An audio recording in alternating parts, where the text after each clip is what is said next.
Oh, I'm doing good. Same old as all the weeks. I've been not that busy, but enjoying my free time, doing my workouts. I'm very happy because yesterday was the first time I did 5 miles, and it was a really good pace. So I think I'm getting better at running. Something that I didn't used to enjoy. I don't still enjoy it as much, but I still push myself because I see the benefits and I feel the benefits. So nothing. Happy to be here and excited for all of our topics for today. You are absolutely right. You told me in the chat I was muted, so there you go. But that was Ruby Calendar. So as she did this week, No Name Crew as usual, No Name Podcast on Tuesday night. Manuel, how about you, man? How was this week for you? Busy as always. I'm reaching that point in my life for existential crisis. I'm just very, busy with the dissertation or whatever. As you can see, I can't even cut my hair. I don't really have the energy to even do that. But aside from that, I've actually been playing a lot of video games, so I'm doing good. All right, that's good to hear you doing good. Busy, but at least you're doing well this week. All right, Luis, what about you, man? You had a better week this week. We're glad to have Definitely. you back, by the way. You weren't Yeah. here with us last time. We definitely missed you. So how you doing, man? I'm glad to be here. I missed you guys like a lot. It's been better because I've gone back to working remotely. So that itself has helped a lot with the scheduling here.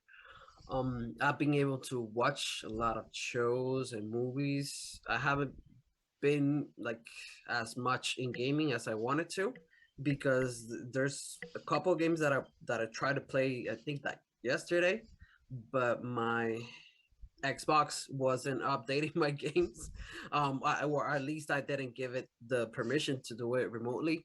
So when I went into Psychonauts 2, I was like, oh, update. Oh, I wanted to play Yakuza 0. Oh, update. And I was like, man, all these games have huge updates.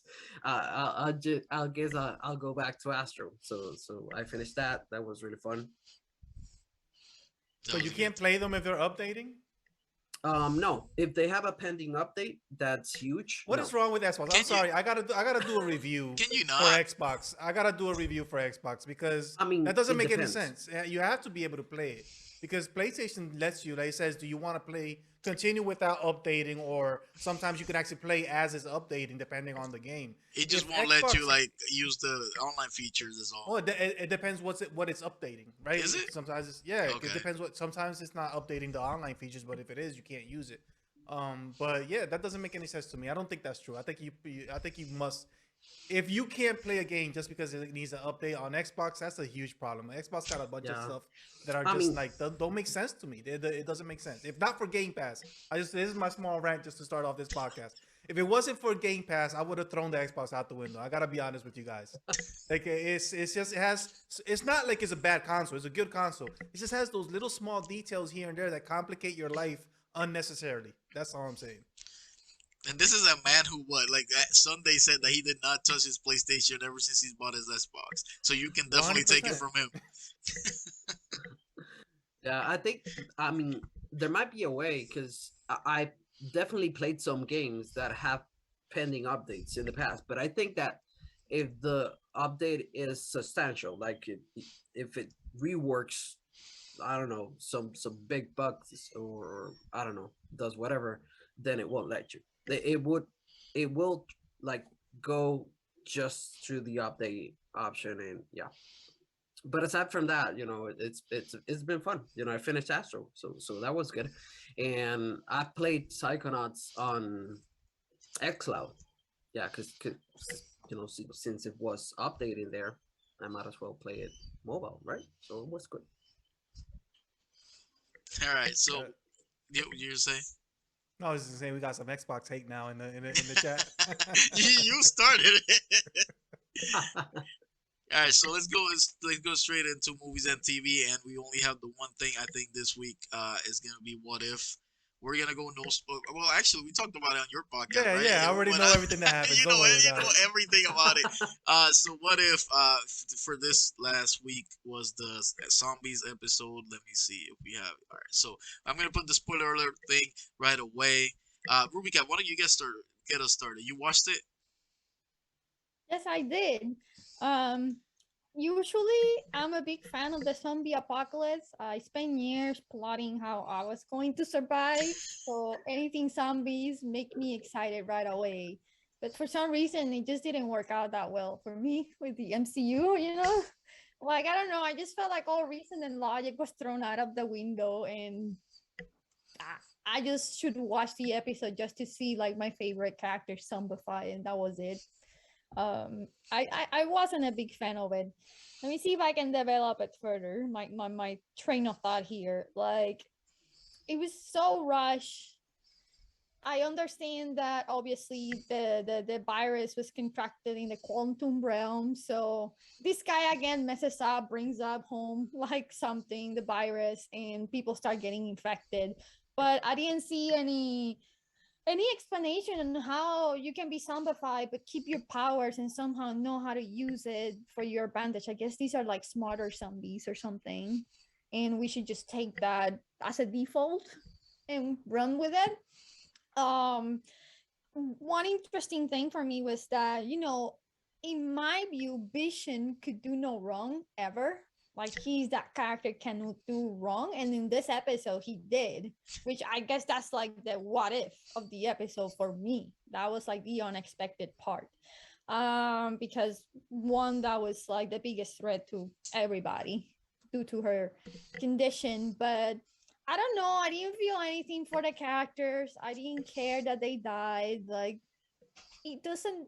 It's not memorable for me. It's just like see it once and just forget about it. Like Just I to don't get know it if over with. anybody shares your opinion, but I didn't like it.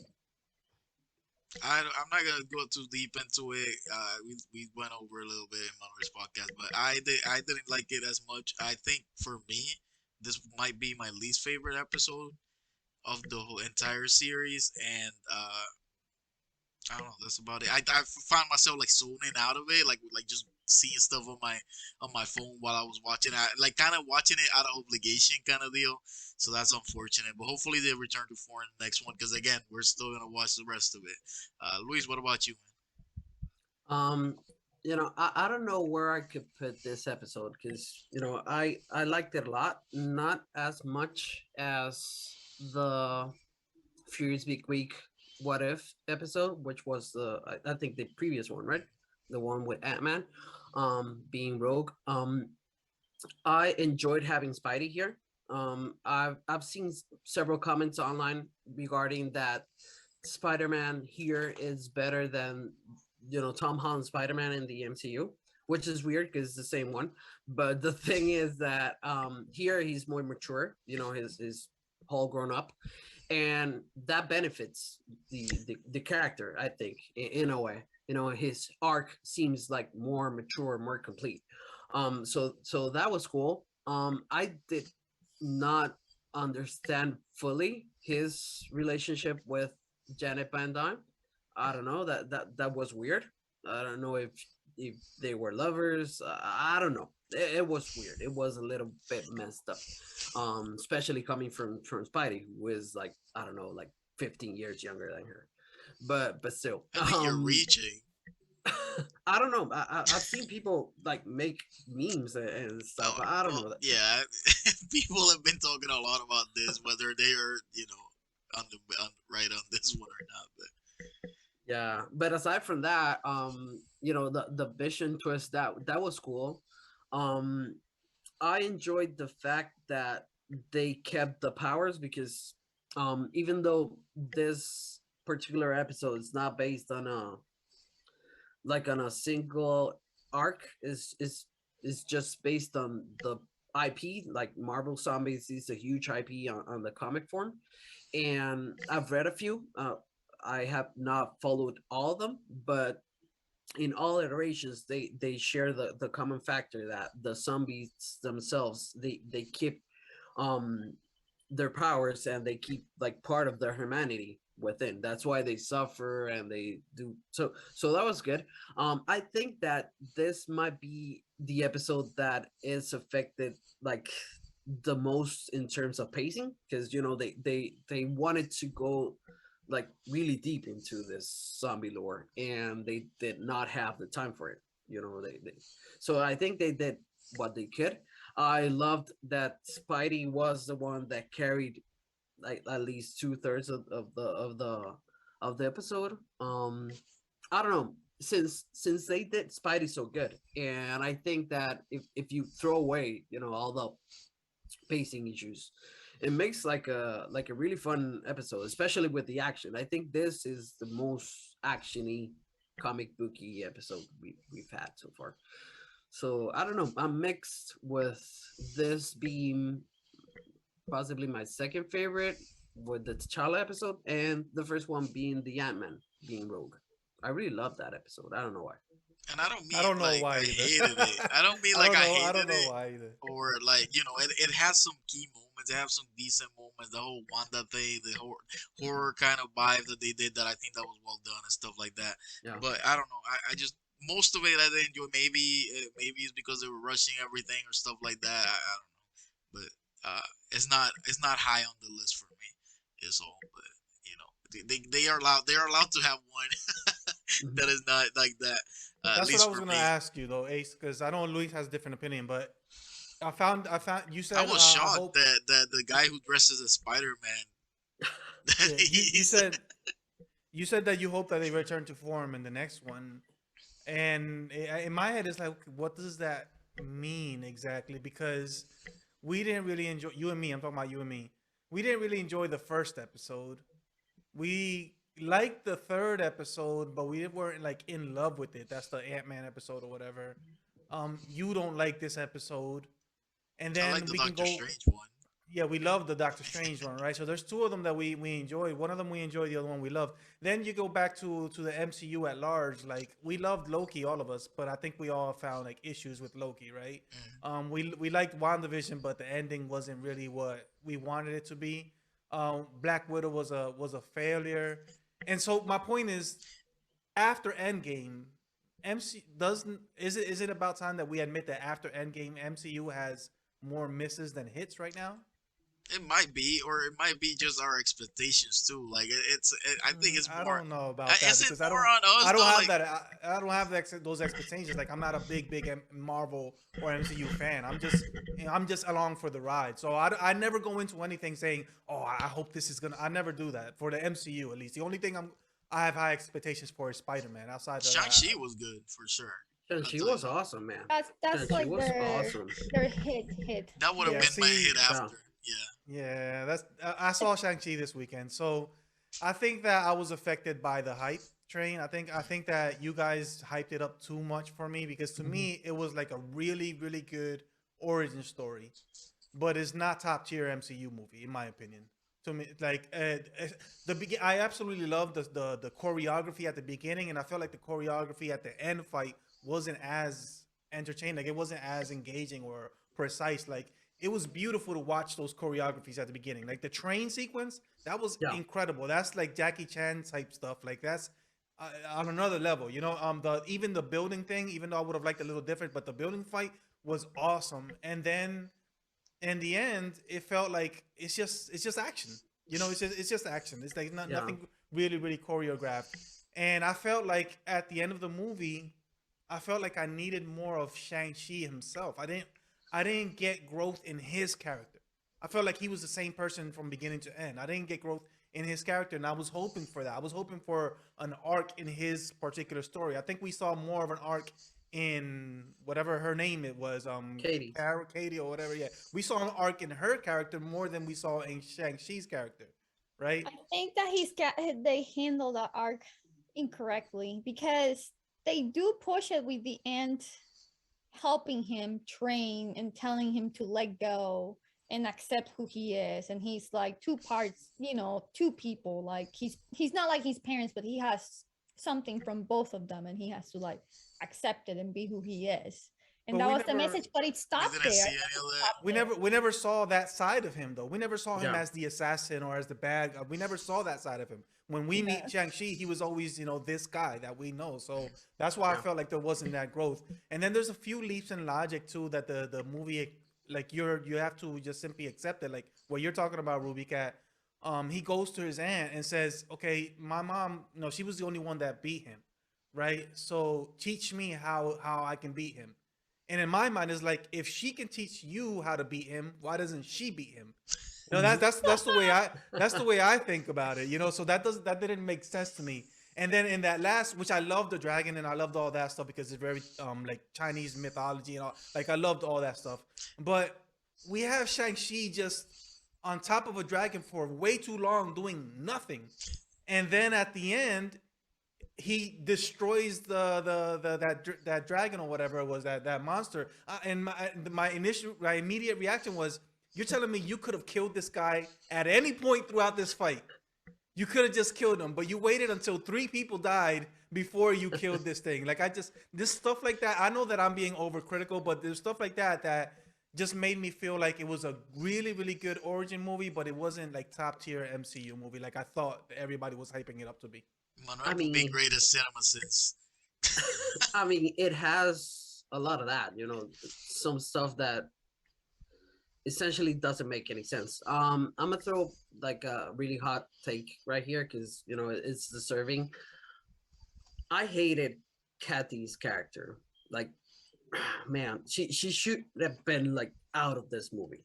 And what I mean by that is that you know at least they did her, like her one-liners right, right, mostly right, because she's not as in your face as she should have been, right, in any given Marvel movie. But the thing about her is that why was she a perfect archer if she was there for 3 hours or so? That makes zero sense. Also, why is she like a friend slash lover slash,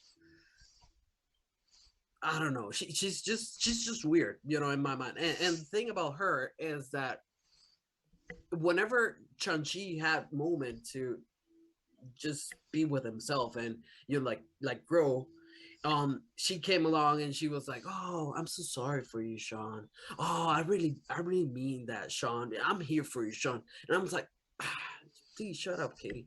I really disliked her character, and I don't know if Marvel was scared of giving Shang-Chi like a proper, because superhero movies, if you to add to this rant or hot take, superhero movies nowadays are scared to just be front and center with the titular hero, right? Where it would be a woman or a man. Like Black Widow, no, she needs a family.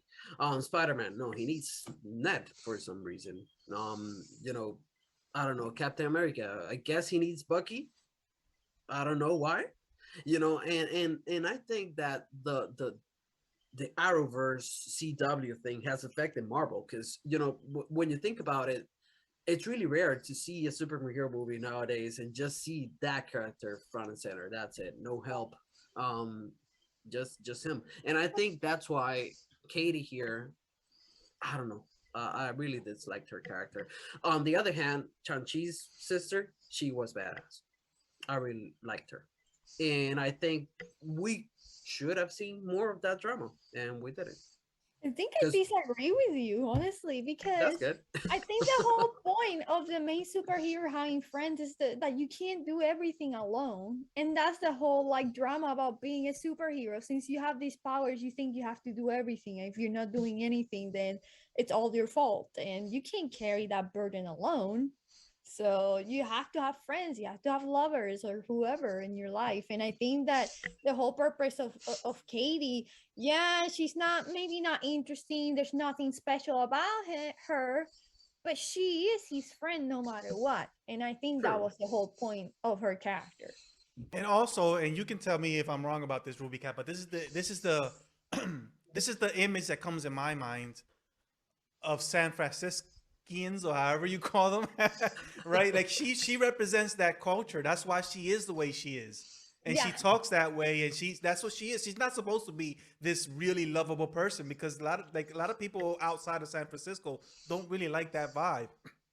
So I think that's how she was supposed to be. So I didn't mind her. I think I liked her. I think that Shang Chi couldn't. I don't think what is his name. I don't know his name. I don't think he could have carried this movie on his own. From what I saw in this movie, maybe if they had taken her out, maybe he would have acted better. But to me, his character was written in a much too serious tone. He doesn't have a lot of extremes to him. That's why I would have liked to see him as the assassin and then change into this good guy because I would have seen more. I don't know You how know to Um, why? range. I Because mean, the focus went to Wenwu, to his father, Yes. the one with the Yeah. true, character arc, whatever. He's a villain. No, he's not a villain. He's a good. No, he's a villain. No, he's a good guy. Yeah. Was our true, character.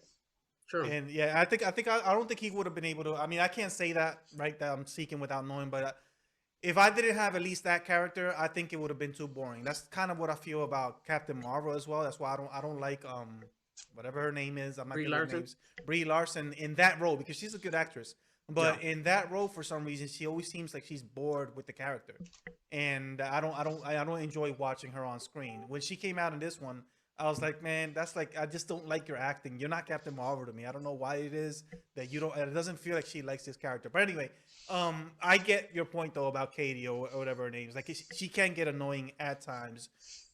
To answer your question, why is she in this movie? Because we needed Aquafina, right? Aquafina needs to be in this movie because that's the face that everybody knows right now. I'm pretty sure that his aunt. I mean, I know her face, but I'm almost certain that his father, the guy that comes out of his father, are legends in China. So people know true, them over there.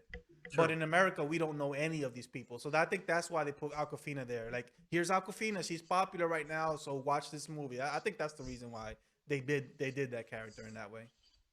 To connect all this conversation to the main topic, I think that Marvel is pushing way too much, or Disney at the same time, because they want to overload us with content, content, content because we're huge. And it's probably the quality is declining because of that. They just have too much coming. Quantity Or over True, quantity. Yep. true. Now, Also, one thing I'll go ahead. I want to say one more thing about no, Shang go Chi ahead, before man. you move on. But go ahead.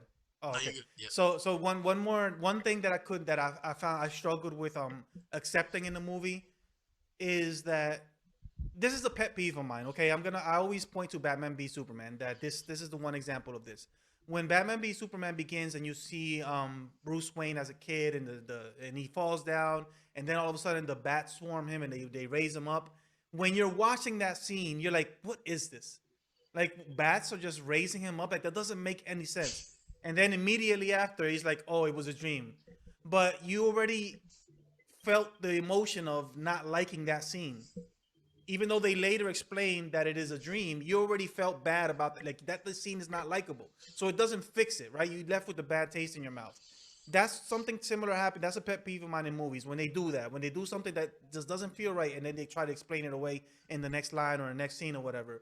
With Shang-Chi, his father, I couldn't understand why we needed to care about Shang-Chi and the good guys, quote unquote good guys, going to the village before his father.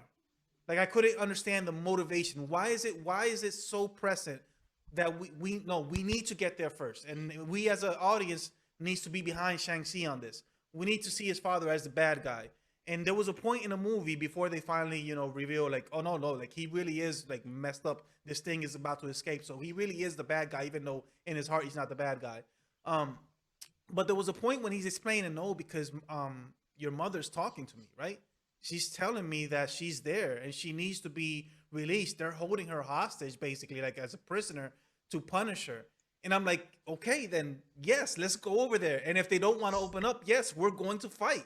Like that makes sense, right? It isn't until after that they reveal what's going on that you say, oh, okay, he's wrong. But in the moment, they try to make it seem like he's the bad guy for doing this, and Shang-Chi and the others are the good guys for trying to get over there. And in my mind, I'm like, why? Like, why don't what just go with him? I mean, it's your mother, right? So I don't know. I felt like that messed me up for a little while until they finally explained what was really going on. I mean, I can't from disagree. to add something extra to Chenchi, I think that the weakest point, at least in my mind, from this movie, aside from Katie, was the fact that when the movie went more supernatural, let's say, right? I think that the premise of the movie, which was let's just enjoy the Chinese culture as a whole. Let's enjoy the martial arts, the approach to nature.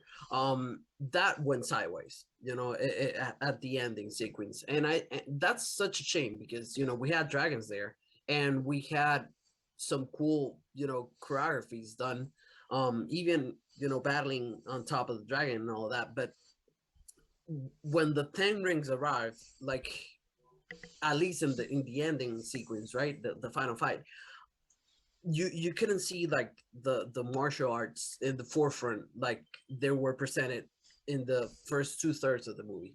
And that's a shame because I think that if you remember Chanchi from the last fight, probably you're not going to be as entranced with the movie as I think that Marvel wanted you to be, because Manolo is on point. The the the the fight sequence in the bus, that was just brilliant. The skyscraper thing, that was just beautiful to watch. The first encounter of Shang-Chi's mom with his father, man, that gave me vibes of Crouching Tiger, Hidden Dragon. I love that movie. So I was like, man, this approach to Marvel, like the first half of the movie, when I saw them doing like going deep with the Chinese lore, them talking Chinese for possibly like 15 minutes or so, I was like, man, Marvel just knocked it out of the park. And after that, they felt like they were scared, I think. So they made an ending like American movie type of ending. And that's a shame. I think if you like take the best parts of Shang-Chi, it could be like at least in the top 10 MCU films. I Because, think it that helped. connects to what Manuel was saying, the lack of Chanchi's character development. Because if they would True. have given even a little bit more time to his training or to the character development, then maybe there could have been a choreography where he combines what he knows with the 10 rings when he obtains the 10 Yeah. rings. Because he's never used the 10 rings before. You have to give credit that he probably is not gonna look pretty making a choreography with the 10 rings he just got, and there's like a beast in front of you that's gonna eat your soul. But at the same time, if he would have had character development, he would have been like, oh, here, this fighting style with this power, let me make it my own. And boom, could have been like what you're trying to describe as. Yeah, it should have been a classic martial arts MCU movie, and they would have Definitely. knocked it out of the park. Um, to that point too, like I wish that one scene when he says he wants to kill his father, to me is so out of left field for the character, because again, we haven't seen that side of him, and to me that was a missed opportunity. Like that should have been his character arc right there. Like he has this mentality of murder because he was trained as an assassin, and then something happens in the movie, whether it be his friend or whatever happens, he says no, this isn't the way, right? Like we can be better. I can be like, I wish that would have been his character arc, because that moment, it feels so out of place for who Shang-Chi is throughout the whole movie. He's never been an assassin in our eyes, so all of a sudden you're saying you're gonna kill your father. It's like, it Yeah. seems a little much. And then that's the one point where I was like, Katie, come on, girl. Like that's the one point where you have to talk, and that's the one point in the whole movie where she stays quiet. Your friend just told you he's gonna kill his father, and you just And she's don't like, say anything. I'm okay with that. Yeah. Like, okay, come on. That was the only moment that I was like, come on, girl, you need to say something. Man, and the thing about having that American type of ending, um, is that I don't know if you guys thought this, right? But my mind just went like, who in the MCU is gonna defeat this guy? Because by the end of the movie, Chan-Chi's just OP. No one can touch him, right?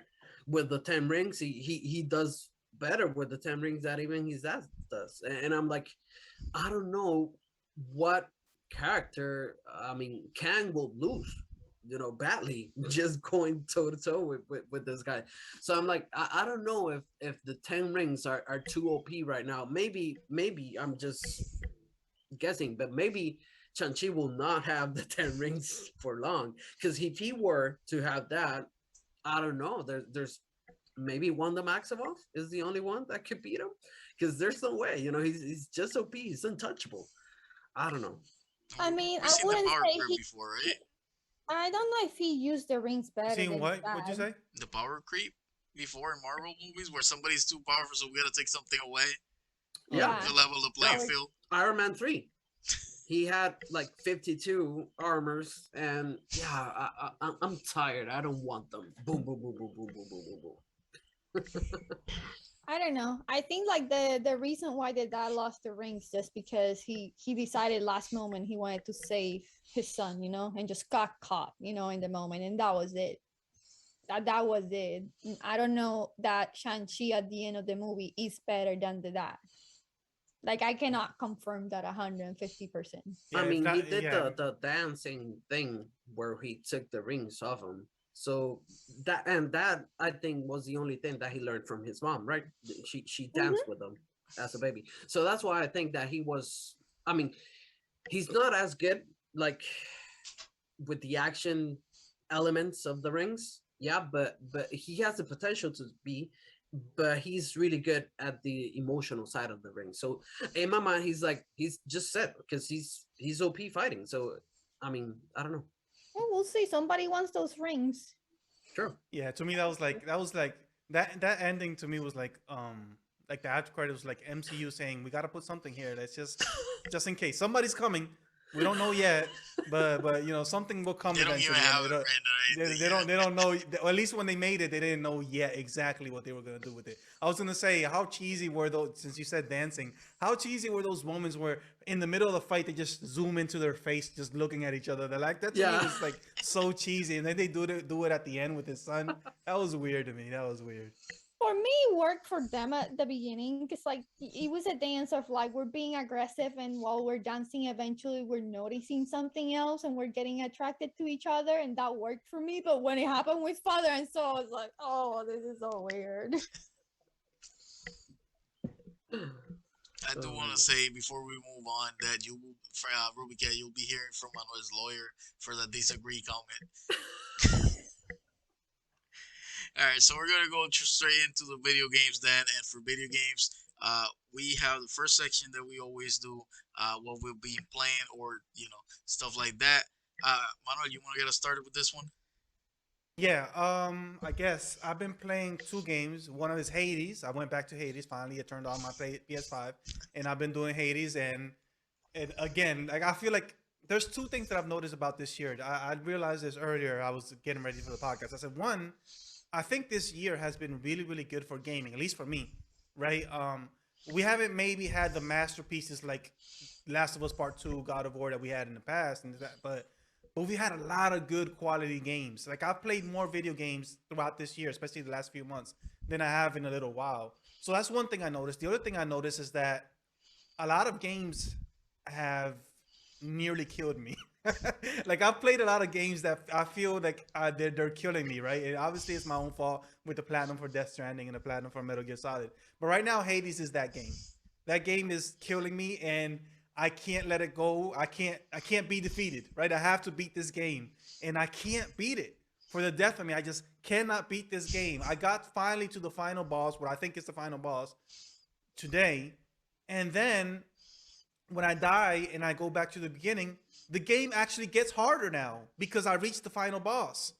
And that doesn't make sense to me. Like they're giving me new enemies, new powers, and I'm like, why is the game now getting harder? Shouldn't I already be like just go back to the boss and beat him? Man, it's so frustrating. Today I got him to like 1/4 life and I died. It was just so frustrating. I literally yelled while I'm playing here at home.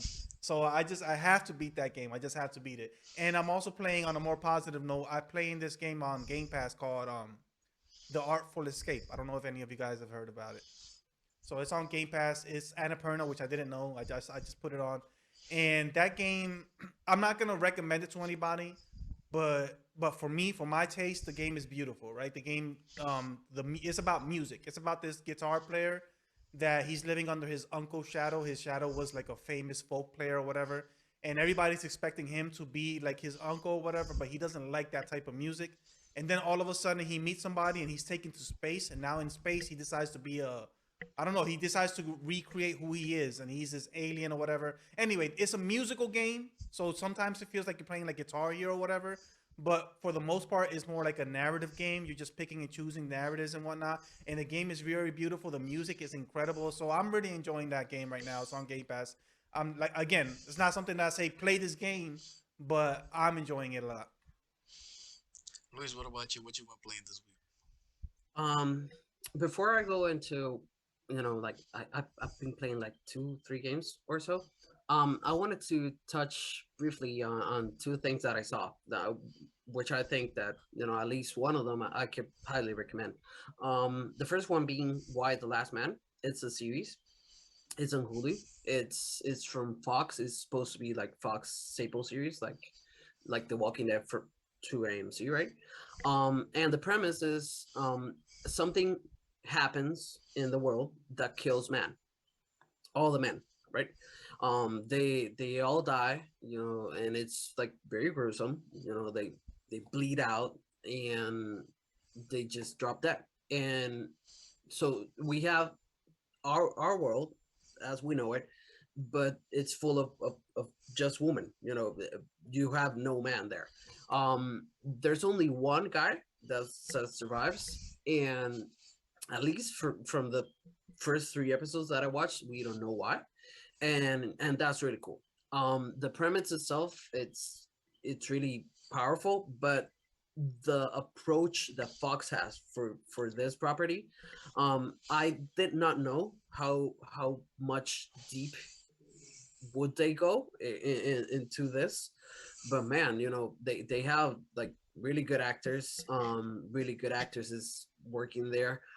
It's really great. If you saw The Walking Dead, the first 3 seasons and you enjoyed that, I highly recommend Why the Last Man, because it has all the right tones of The Walking Dead at first.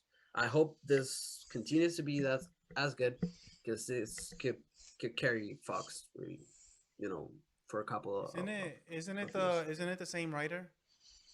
I don't know.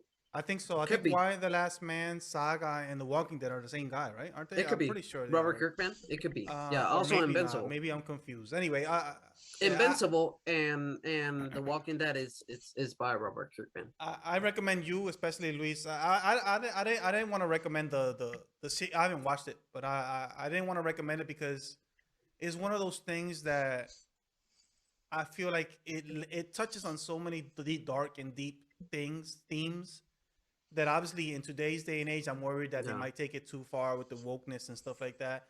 But the original comics is only like 60 comics, and it's one of the best series ever. Like I haven't finished it, but it is one of the best series ever, No. and it touches on like the first time I was ever exposed to these type of themes in these ways, like abortion and um feminism to a degree, right? Because Hmm. of what's going on with the man and woman. But transgenderism, changing your body parts and stuff like that. Those things I've never seen them presented in this way before in the comics. So I highly recommend. It's only 60 comics, so if you enjoyed that first episode, I think Yeah, you I'm would gonna like the check it comic. out. You know, why I'm recommending Why the Last Man, because at first I thought, exactly that. This type of content, an IP that it could be served as something that goes that route.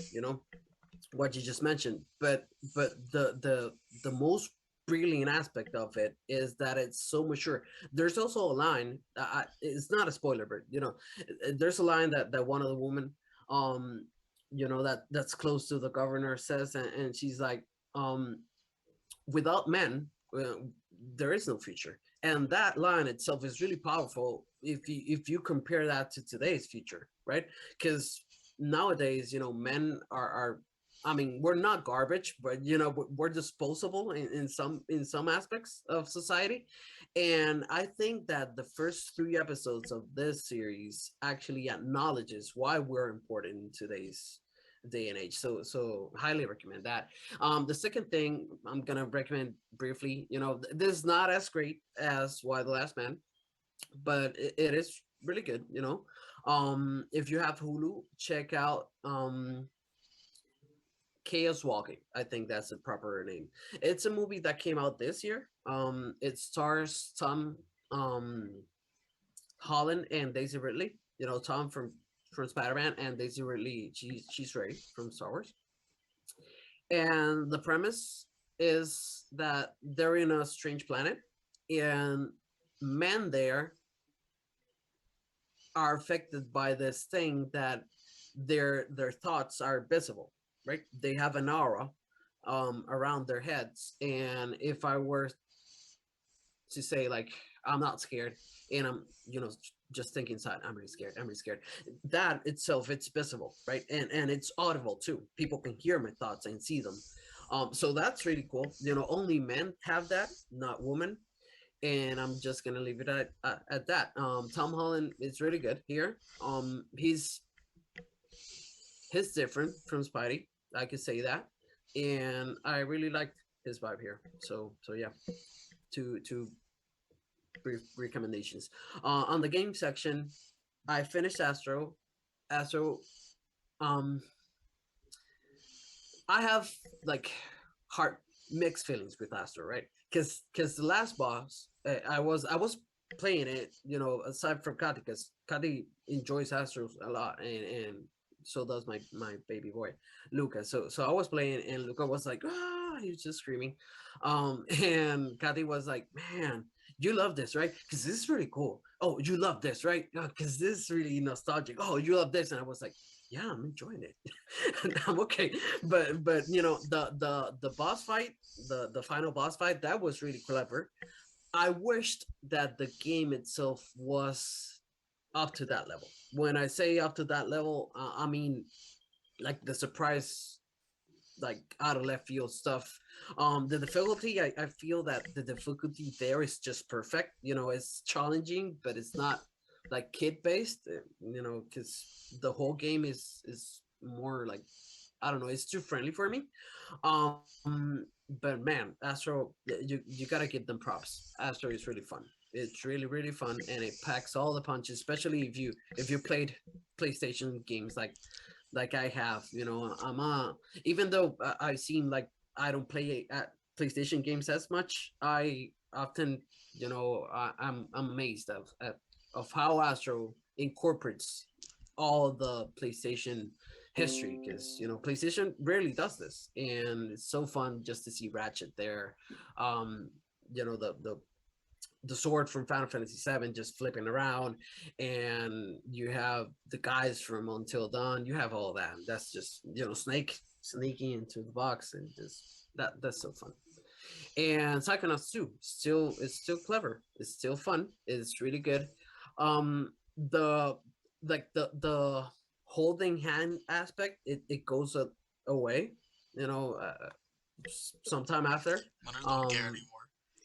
it takes a while, but the writing here is really clever. That's I think what I enjoy the most of this game, because not that it's so much challenging. It's just that it has heart, and it's so well written. You care for this, NPCs I and find it whatnot. It's really very fun. interesting. I'm not gonna lie. The fact that you refer to just the kitty, I guess, aspects of Astro and stuff like that. When from before, we've seen that you're probably the one that have enjoyed those kind of things in games more than the Yeah, rest of us. So I found it very interesting that you mentioned it.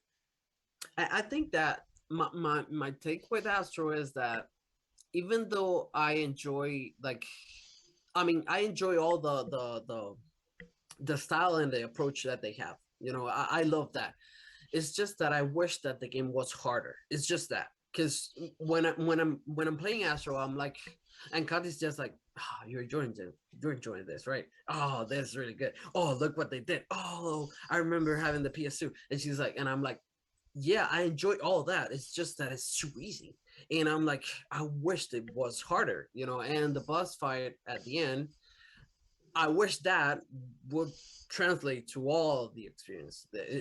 That's my only take, but you gotta give them props, because this, in my mind, is not like a proper game per se. This is a presentation of some sorts, right? This the dual sense highlight.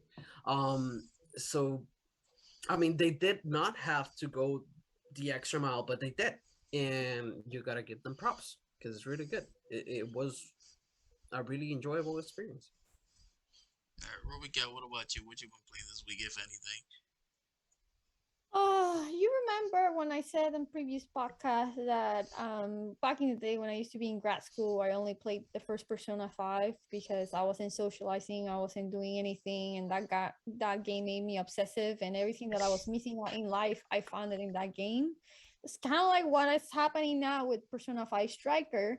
I got to a point now where all requests are opening and you go back to the metaverse to do the side quests, and the side quests now are giving you like pretty good stuff. Like they're increasing your party bond points, so you can invest in your party and just level it up however you want it. They're giving you like amulets, accessories, like weapons and whatnot, and you can see beforehand like the list of what each request will give you. So for me, has been like now doing those side quests, kind of like grinding because you can use that as training. I like that part of like the game, so I've invested heavily in that. So I'm hoping that this week I can actually come back to the main storyline and just move it along. But I am gonna be here forever. I'm gonna spend 150 hours there, even if it's like a 50-hour game, 60-hour game. So Um, quick question. yes. Is Strikers as stylish as Persona 5? Yeah, they didn't hold back on that one. That's really good. It's pretty much the same formula except that you don't have to go to bed when Morgana tells you to go to bed. You can end the day whenever you have to end the day. You can come in and back out of the metaverse and out of like where the boss lives any amount of times during the day you want, and every time you exit you recover, your party recovers, and that's part of your strategy at the very beginning because it feels like everybody's very overpowered at the beginning, so you need to exit until you can have items and you can develop your party.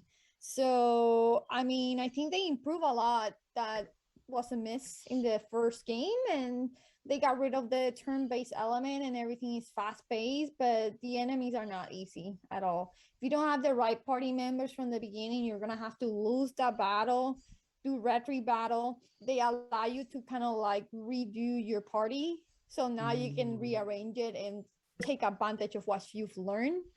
So in a way it helps you, but then everything is much faster, like so much faster, and you are very dependent on what they call baton pass, which is like you make a pass to the next team member so they can do you like a switch skill or characters. something, and Okay, that actually levels up a bar that you don't see, so you can have like the special all party attack, which is much that's good. more powerful. And then you can switch in and out of characters, so you don't have to have Joker as the main character. You can be any other character. You can use that as your main character. You can walk in the That's metaverse with that that's character. awesome. Each character has its own special and like signature when they do all attacks. So it's become more stylish, if anything. That's And good. I'm not missing, for the first time ever, I can say that I always tend to say that turn-based games are better than anything. Like I'm biased with that because I This is the like the first. strategy. This is the first that I can say I can live with this. This is great. That's good. I wanted to shoot out a question. I think this question itself, it could, I mean, this could be a whole podcast, but if anything, what would you want from Persona 6 if it ever comes? I guess the stylishness. I want the stylishness, but it doesn't have to be the same thing, right? It doesn't have to be all bold and red and black and anything like. Well, they're the colors that they choose, the color scheme makes sense for the storyline and what they're dealing with, and maybe the characters themselves. So as long as that makes sense, like the thematic of the colors and the music with the characters and the storyline, and they make it flashy, it will capture my attention. um Storyline is gonna be hard to beat. I don't know what else can they do with a different set of characters, honestly, because with the sequel now they expanded on that universe, and that was a great idea, and I have no idea where else they can go. So So Persona, correct me if I'm wrong, but Persona is like Final Fantasy, right? In a sense that you have a like a crew, right? That is present in this universe, and they're doing their stuff, and by the ending, by the time the credits roll, you're done with them, right? yeah. Persona 5 is the first time that they've tried to expand upon that, and that's why I wanted to pose that question, because I think that it's going to be harder, especially for people like because you're such a huge fan of P5. You know, just seeing like a new crew, new people, new elements, new relationships. It might be great, but it might be challenging too, because you're just in love with these people.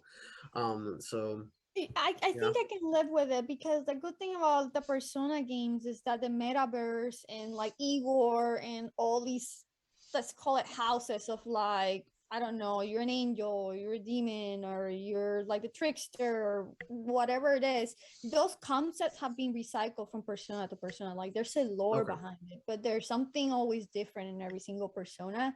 So as long as they keep that lore and they do something new or something better, or I don't even know how to define better in this case. I think I'm good. Like for example, like one game that I used to like a lot was Star Ocean.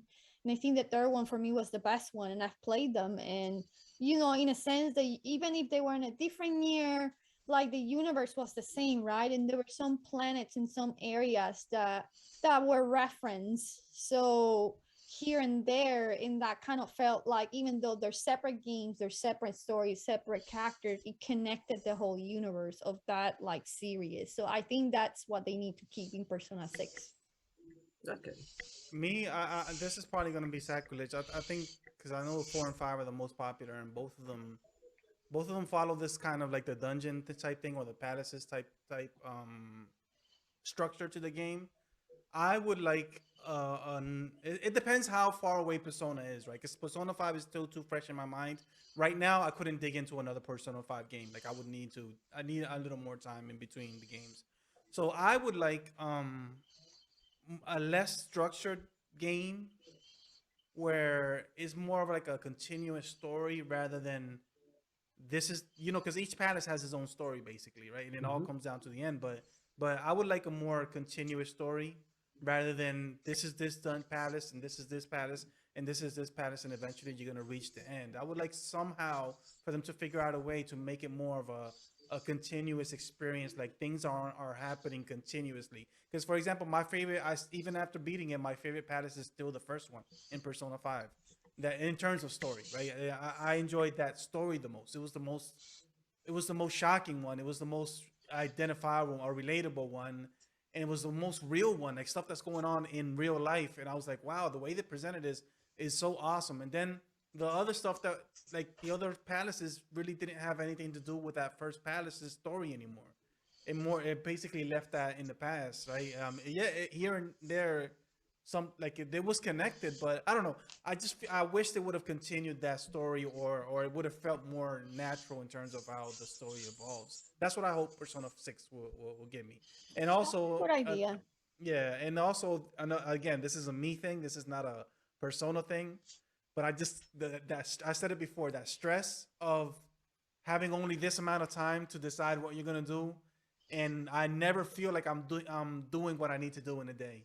And I wish that was taken out of it for my enjoyment. I know that that's what people love, but for my enjoyment, somebody with OCD, I can't take that. I wish I could just freely explore the world and do what I want to do and develop the relationship that I want to do. Maybe the way you can do it is, this is just me thinking in a moment, right? Maybe if I invest time with a certain character, then I can no longer invest time with another character, at least in that day, right? So in that sense, you can limit your time, but not in the sense that you only have this amount of time to do something. So if you take this amount of time to do this, you can't do this because you don't have time. Like I wish it wasn't like that. I wish it was more. I just decided to develop this relationship, and therefore I can't develop this relationship right now. I wish it was more like that. Yeah, Striker took that away in a sense, but I think it was because they wanted a less complicated game more than anything. Because now you can develop like everybody pretty much at the same time. It's more organically because it's part of like the plot or something, more than you just getting to have time and you just decided to spend it with this person to see what happens. So yeah, but there's an element now. There's still kind of like a palace format, but right now, when you beat the bad guy, things don't go away entirely, and that's part of the plot. So you can go now back to different palaces areas to get items and do other things now. There's like a That's new cool. thing coming that I haven't actually unraveled yet. And It's something not. interesting too. Yeah, and so and something interesting too would be like what would happen in the Persona universe if normal people realized that there was this other world out there, right? And they could also access it because I know in Persona 5, even people that knew about it, like once you're in the real world, you have no memory, recollection of what happened over there, except for the main cast or whatever. So nobody is able to, like, let's say I have my palace, right? And I'm a bad guy. And I realize that I have this ability. I realize that I can tap into this world. So I am going to purposefully use that other world to harm people, right? Okay. There's gonna be people that do that. So I think one interesting theme would be what would happen when the whole world realizes that there is another world out there, and what will you do with that power? And then maybe the main cast has to like establish order in this or make a decision. Do we eliminate this world? I don't know. That's just me rambling a possible story that I would find interesting. Yeah, that would be very chaotic. That's a pretty good idea. I mean, there was one of the characters in Persona 5 that exactly knew about the existence of the world and he was causing chaos on purpose. So the fact that the one thing that I'm not sure is like, so it seems to me like people can go to the metaverse and if they go back, they still remember it. So it's more of a matter of keeping the secret super secret, not that normal people would forget about it, even if they cannot unlock personas in that world. But when So they, for example, when you start taking side missions, and there's like one mission was like a girl and her boyfriend was kind of being abusive or whatever. So you go to that guy's palace and you try to set him straight, right? When he goes in the, he doesn't know that that's happening there. Like the real person doesn't know that that's happening in his palace. He just suddenly changes in the real world because you changed them in the palace. That's what I mean. They don't really have yeah, a memory that you were in his palace and that you changed them. So I yeah, find it interesting if what if I knew that there were people that could access my palace and change me and I could do the same to you, because Persona 5 yeah, doesn't really do it that way, I don't think. yeah. There's a bad guy that does that in Persona 5 later that has like a countermeasure for that. But this is talking about the bad guy, not normal people. So I like where you're going. Like that would be chaotic if like everybody was like that. Because one of the things that I loved, since we're talking about Persona 5, one of the things that I loved about Persona 5 was when it comes to a point where they ask themselves, is this the right thing to do? Like, are we, like, who are we to go into somebody's palace and change them? Like, do we have that moral authority to do that to people, right? Or Yeah. should we just allow people to be who they are because that's who they've chosen to be? I love that theme of it. I love that, and I think that if we broaden it in the next game and make it chaotic, like you say, I think it would be very powerful. You finished the game? Yeah, Okay, so you know that they have consequences for, yeah, for for messing with people. So that's another thing that they ask themselves that question. They go through it and then they suffer the yeah, consequences. yeah. So All right, so I left myself for last because I think everybody knows what I've been playing this week, and that's probably likely not to change for a bit. NBA 2K22 dropped on Thursday, and I've been playing ever since. Just a quick review. It is fantastic. I'm gonna borrow one of Ruby Cat's words. It's fantastic. It is It's a the bomb. it's the bomb diggity. Uh, I wanted to make it known that I refuse to make that a thing. you need to get with it. But yeah, it's great, man. I went in, cautiously optimistic about it. I was honestly not even that optimistic, but they knocked it out of the park. We were worried about them not showing the gameplay and stuff like that. That's what we cared about the most. The graphics were pretty on point.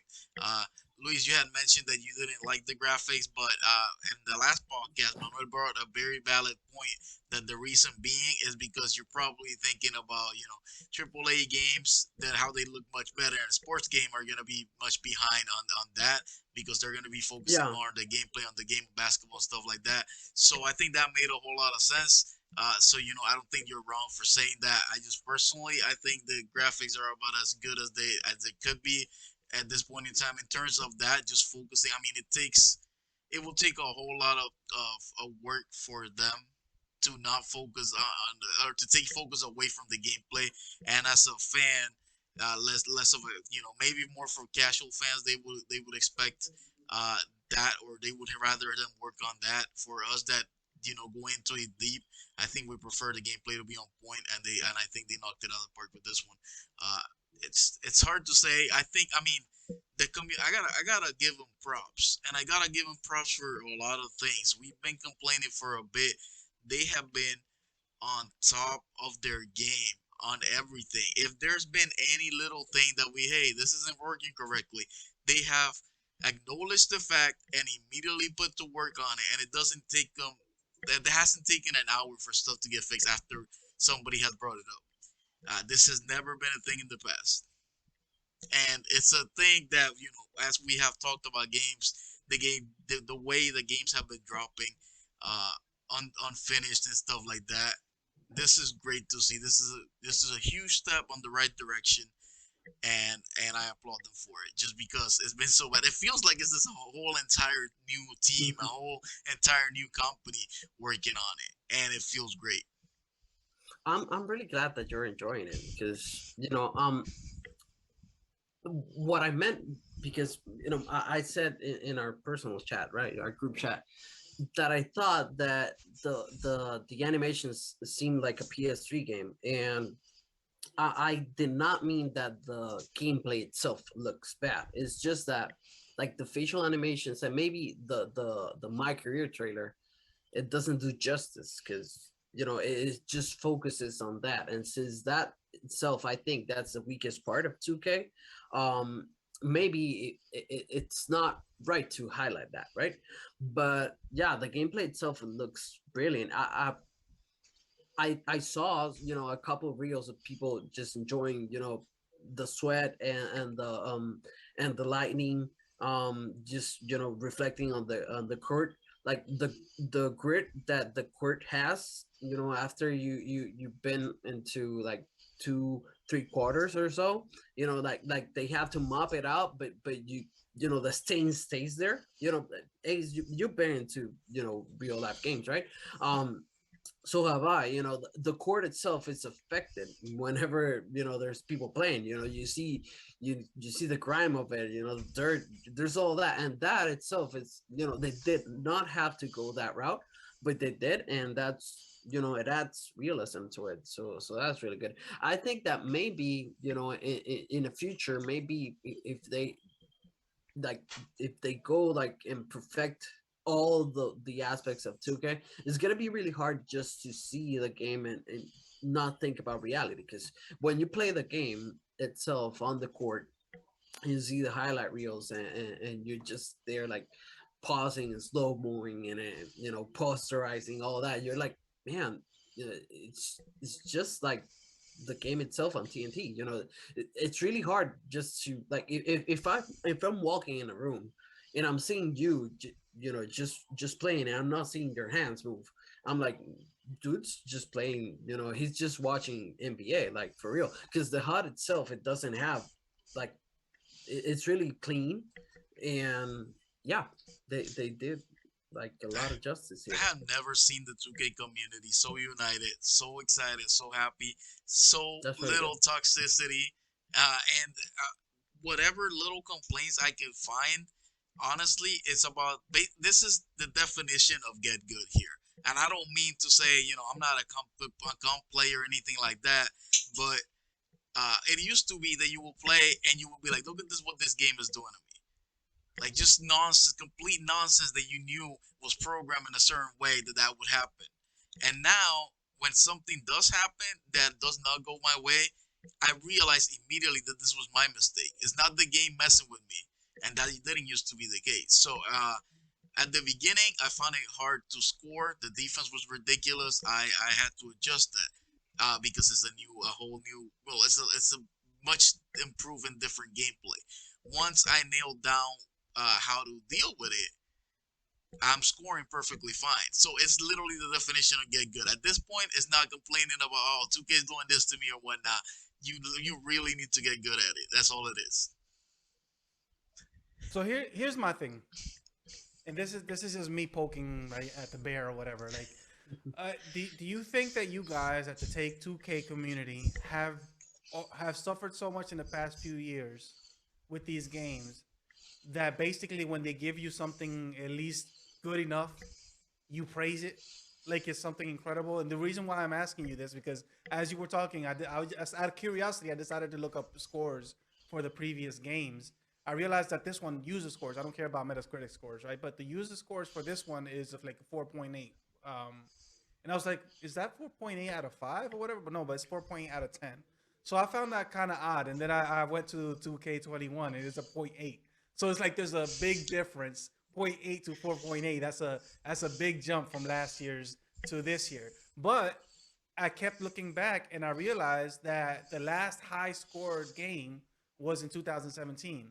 Or not 2017, but 2K17, and it was like 6 point something or whatever. And the games back then were like 6 point something, 6 point something, 7 point something. But after that, they were like 1 point something, 1 point something, point 0.8 something. So the last few years have been bad games, apparently, according to these scores.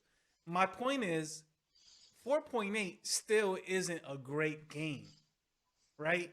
So I'm asking you, in all honesty, do you think you guys are celebrating too much simply because it's a big leap from what you had before?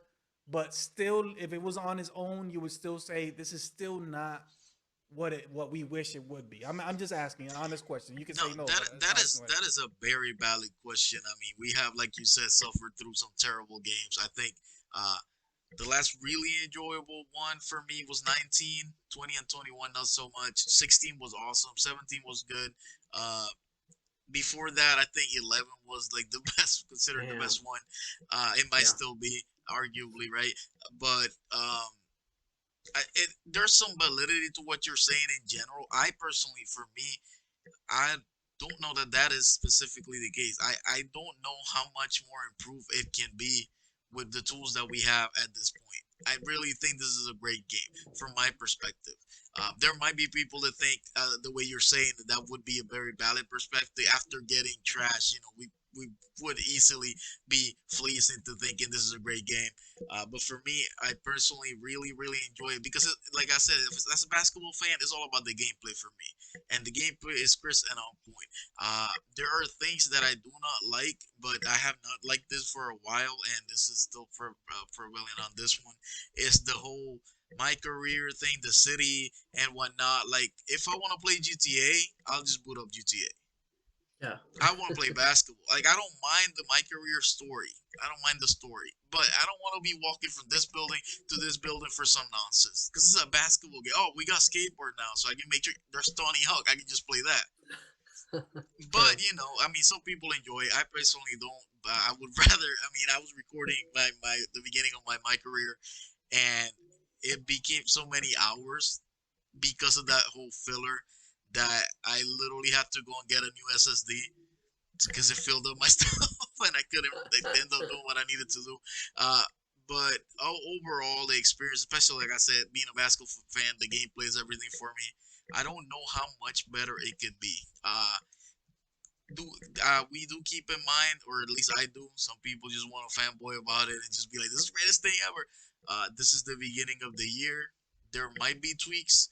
Uh, Mike Wang, one of the lead developers of gameplay and stuff like that, he was speaking about that there were no plans of making any changes to the gameplay because people were like, "Hey, this is great. Don't touch it. Don't mess with it." Because in prior years, if people didn't get good, they started complaining and they were vocal enough that they messed with the game, and then it ruined it for mostly everybody. So he said that they weren't planned. So they have been listening, which is great as well. I mean, I don't know. I think a lot of the changes, not just the gameplay, but whatever mantra they got going on at their offices over there to actually listen and stuff like that. I think that's great. And considering, like I said, the way that gaming in general has been going, this is a good trend for that for them specifically, and hopefully others pick up. Yeah. But yeah, and just to answer your question, I don't think that for myself, like I said, the gameplay. I don't know how much better it can get, but I do see validity in what you're saying. Yeah, and just a side note too, like I know that I've seen the clips of the Jake from State Farm and skating and stuff like that. And I'm like, okay, that's a little too much. And I understand that most like 99% of people who play 2K play just for the gameplay, right? They want to play the game. That's what they want. But as me as somebody like an outsider, that doesn't like I'm not interested in that specific stuff. But I've always wanted, for example, in a boxing game, like I just wonder how you can mesh great storytelling with great sports gameplay. Like I wish that was possible. In Dream World, I wish that was possible. It's not gonna happen, right? They tried, but it's not really gonna happen. But just imagine, I just wish I could role play as an up and coming basketball player and actually have to make decisions about are you going to invest money here? Are you going to spend time practicing? Or are you going to be with your family? Like I wish I could have that story. Me as Manuel, as a guy that likes you know narrative games. But obviously that's not what 2K is about. So don't do that to 2K. But Startup I just idea. would like that. But they do Oh, have I stuff like. like that though. But that It's just detail, like like an actual narrative experience. it's kind of, but it's. I mean, I don't think it's implemented great. But like I said, I mean, if they Yeah. decided to go on that route, I think they would put less effort in gameplay where it matters the most Yeah, to us. that's True. what I'm So saying. That's why yeah, yeah, so you you're can't absolutely have that. right there. You can't have both be Yeah, good. you can. But it'd be awesome. And just Definitely. imagine if we had like multiple endings. For example, if I make the right decisions in my story or whatever, like I become a champion and I win the championship at the end of the year or whatever. But if I don't, I lose my career. I'm a has been. Just imagine something like that. Like I don't Nah, know. I You got know I just my what find my. that 2K interesting. could There, do? it's open ended, 2K but like could you go. gotta have the skill. That's how you win a I mean championship. that's true. Yeah, that is true. 2K, I think, I mean, this might be risky because there are people that really enjoy my career, flaws and all. But I think that 2K right now, it's just being the king, The king and of just cringe is what they are with this my uh, career story. I'm not gonna lie, it's true, but cringe as hell. they're the kings of basketball. There's no competition. They've obliterated like all competition. Like bah. I think they could do better. Just putting a pause on my career and maybe every two iterations. Like let's say we're in 2K22 now, right? So let's say 2K23 doesn't have a my career like story, at least not as like broad or ambitious as they've tried to do, right? With limited resources. Let's say that they throw in like quick piece scenarios, like make it literally extremely linear and just shoot and just like focus on giving like a better story in 2K24, right? So maybe every 2 years they could give us like a better story, like a better structured story. That way maybe they don't like have the hassle of just taking these resources here and just putting them here, because they're just making money of the game, right? The game is still great, and my team is a highlight, right? My GM mode, it's really like polished right now. People are into that and fantasy stuff, all of that. So why not just pause that and maybe give us like a better iteration of the story, maybe every 2 or 3 years? I think basketball fans will not fight, because it will be for the better, I think. um Also, I think that this game itself, I've seen this happen not only on 2K standards, but Assassin's Creed, it's now a biannual release game, but every time you have a game that it comes up just before a release of a new platform, that game, if it's a game that releases every 1 year or 2 years, that game usually is really really bad because resources are all over the place. Do we want to make the next gen version better? Do we sacrifice this current gen? And I think that's what happened with 2K21. All the flaws aside, I think they did not know what version would sell the most because we didn't know how many PS5s or Xbox Series X or S were out there. We just didn't know. So maybe 2K was like gambling. Do we tackle the next gen? Do we stay here in our comfort zone? And I think by this time they're just like, we're in the next gen. We're gonna do justice to the next gen. People in the past gen, I don't know, maybe they're happy, maybe they're not. We're here now, so get on board, and I think that might be why 2K20 is way better because they don't have that hassle in their hands, I think. I don't know. We'll see in the future. See, this is what I'm talking about when I talk about maybe more casual fans. Like maybe you specifically would be more interested in that kind of thing, whereas I'm just like, okay, just get me to the game. Like I'm just wasting Yeah. too much time here. To be fair, I like if I buy a 2K, like right now, if I sat down and I played 2K22, I only would care about the game. Like I wouldn't care about that story nonsense, right? I'm just saying if you in an ideal world, I would like that too. Like it's a if so it's well done, yeah, for yeah, if it's sure. well done. So to me, the better idea, rather than doing what Luis was saying with the biannual thing or whatever, like I think the better idea, which would never happen because nobody's gonna pay for that, but in an ideal world, maybe put my city or my career or whatever as a standalone thing. Maybe have a smaller team making that's his own thing now. This is a story based basketball game, and then we have 2K, which is just the for the hardcore fans or whatever. And I think it would boost sales over there. I don't think it would sell over here like a story wing. I don't think people are gonna buy that. But ideally, I think that I would play at least. I would put it on Game Pass. I'd play it. You know what? Another thing could be also that MLB The Show does is the progression from 1 year to the next. So if you create a player here and you gone, I don't know how many years in your career, you can pick up next time. Same with the franchise mode and stuff like that. This is not something that 2K does, and That's I cool. think it would be a good thing. That's cool. All right, so let's move on from 2K then. That loop drop, we haven't played it yet. It's looking good. It's got good reviews. I think that's about everything that we can say about it. Really, it seems like it's looking good. Not that I trust publications a lot, but from hearing it from people, it seems to be a good game. So that's something that some of us might pick up at some point if we don't get a sign not to do it. Yeah. What I will say though, and this is a very interesting take, and I say, you know what, this is true. I think Hot this take. might be true. It's that death loop because we know what happened with Bethesda and all that stuff. Like they're the Xbox. This is like one of the last exclusive Bethesda deals that we had or whatever before they were bought by Xbox or Microsoft.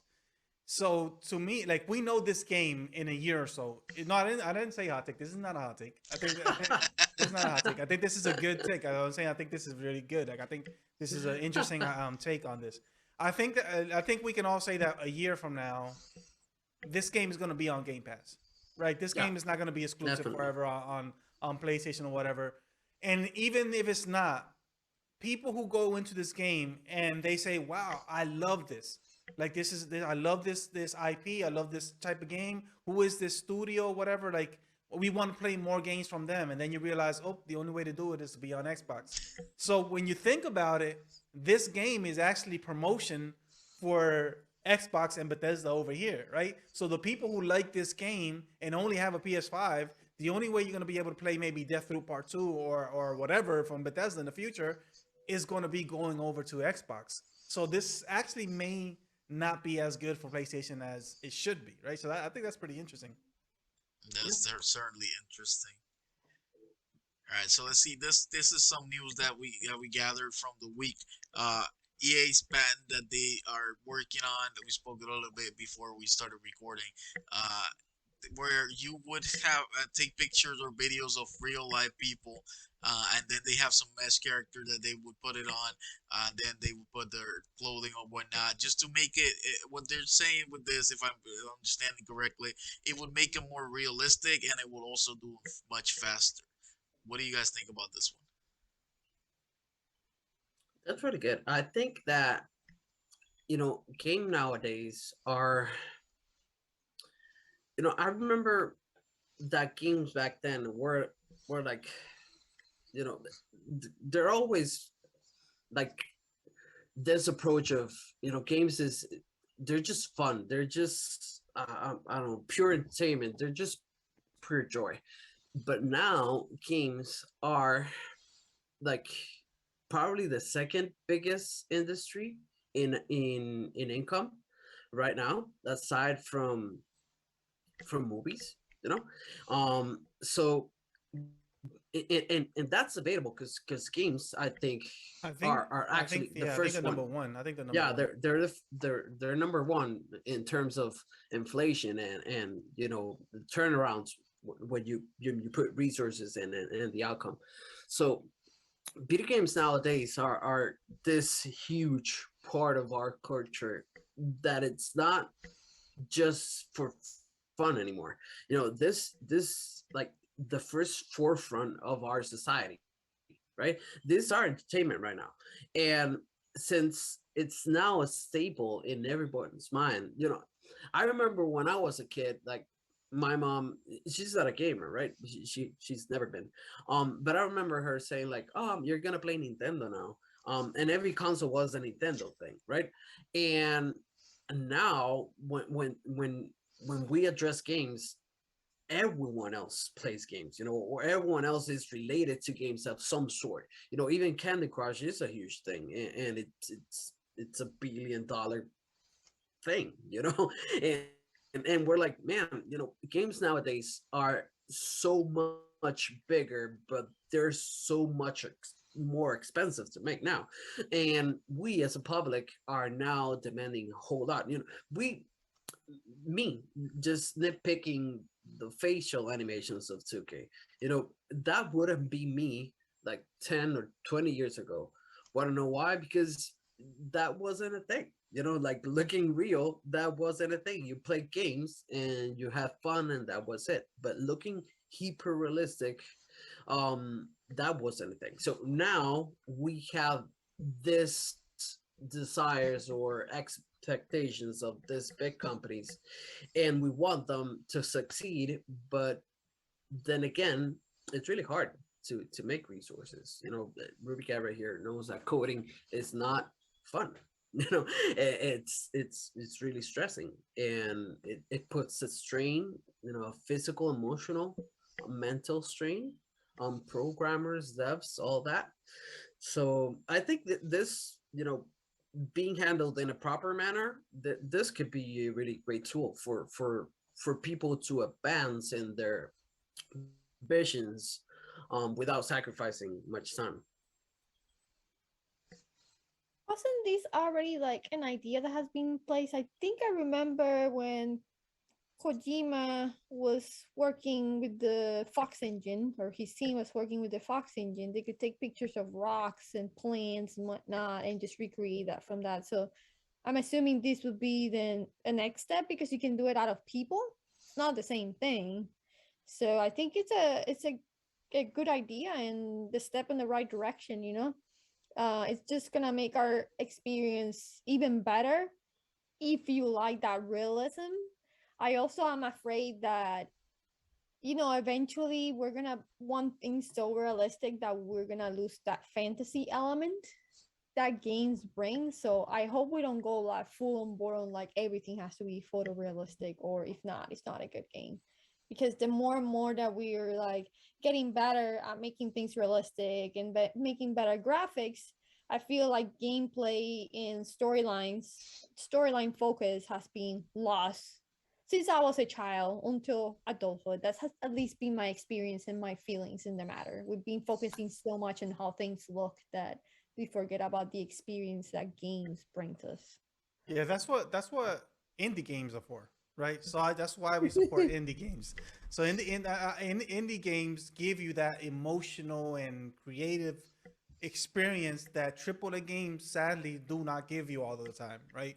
So AAA games focus more on the graphics and the music and maybe even the narrative. But the indie games, that's what indie games for. So I think both can live and we can coexist. I don't think we have to shy away from like graphics or whatever just to get good gameplay. We think we can have both things. Manuel Sure. is turning me slowly into the indie game side or indie dark side. Look how But happy you he know is what? about that. People like don't give enough props to Nintendo because Nintendo usually, in indie devs, yeah, Manuel is on point. They do that, but Nintendo has a way of maintaining fantasy being relatable nowadays, because just being immersed in a Metroid game or Pokemon game or even Mario, which looks dozens of miles away from a real human. Imagine a um realistic Mario game. that would be horrible. Just him stepping on people and turtles. Oh my god, that would be gory. But the thing is that Nintendo has that charm that maintains like a proper um vision of what fantasy should be. When you think about Nintendo, you think about fantasy, you think about kid stuff, and people are into it. That there's still a huge company in Switch just sold the Wii, which was one of the top selling consoles ever. So I think that if Nintendo dies or were to be dead, which I don't think it's something we should be scared of. But if they were to be erased from our media culture, I would be afraid because I think that even though I love Sony's approach to you know the more narrative greedy aspects of The Last of Us Part 2, Spider-Man, even God of War. I think that at least for me, and this might be me nitpicking, but I think that Sony is just pushing every IP they have onto that corner, and I'm scared that there will come a time where you're like, man, Ragnarok. Yeah, I love that game. Yeah, it was so dark, right? Just like The Last of Us, man. And Spider-Man, man, yeah, it was really hard. Nah, it made me sad, just like The Last of Us. I wish that you know I didn't have to be concerned for that, but I think that that's something that we as a public are pushing Sony to. So I'm really scared about that because I think that games, especially Sony IPs, were so diverse back then. And now they're all looking into this really tiny window where you could be excellent if you're greedy. And I would not want an ape escaping that. I would not want um Twisted Metal to go that route because Twisted Metal make no sense, right? So I don't know. It's just me nitpicking. All right, I'm gonna quick fire on this one round just so that we can get to something else that we have. But the Nvidia GeForce Now leaks. I'm just gonna name some of the names that we saw from the leak: Chrono Cross remaster, Final Fantasy Ooh, Tactics remaster, Final Fantasy 9 remake. It says here that it's possibly a reference to the recent remaster that they had. Uh, Kingdom Hearts 4, Resident Evil 4 remake that has been rumored, and there was something that was seen from the PS showcase that kind of led to that as well. We'll talk about it in a little bit. Street Fighter 6, Dragon's Dogma 2, that's a good game. Monster Hunter 6, the Grand Theft Auto remasters, we have already heard about those as well from the three earlier games of the what was the PS2 era. Then yep, Bioshock, Mirror's Edge remaster, an untitled Respawn game, Titanfall 3, Tekken 6, Talos Principle 2, Crisis 4, Arkham Knight remaster, XCOM 3, Injustice 3, Destroy All Humans 3. Let's see, hold on. I think it. Where was that? Sniper Elite 5, City Skylines 2, Fight for Middle Earth, Mortal Kombat 12, Call of Duty Modern Warfare 3 Remastered, and Helldivers 2. is what I have here in my list for things that were leaked, possibly, sorry, possibly coming to the now that we've seen from the Nvidia GeForce Now. Uh, it's huge. I don't know if you guys want to say anything about this one. I'm just like I said, I was just trying to quick fire it, so because it's something new to talk about. That we're gaming podcast, we have to talk about it, but we do have some more stuff. So you guys Yeah. let me know. Yeah. The disrespect that you just passed over Bioshock that way, like so casually. You cannot rapid fire Bioshock in Did that you want way. me? That's what I want to say. At least mention that there are two Bioshock announcements. You just said Bioshock and you moved on like it didn't matter. Like, come on.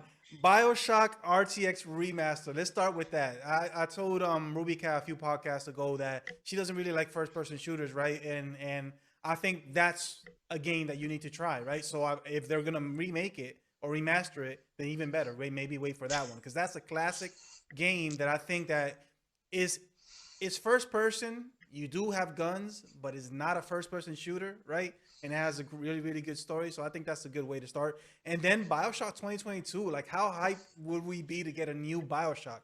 Like that if that's a new Bioshock for next year, that to me is awesome because nobody expected them to make any more Bioshocks. And after Bioshock Infinite, which is one of my favorite games of all time, I can't wait for the next one. I think I just seen the one. That's what happened. I don't think the list was like had it properly.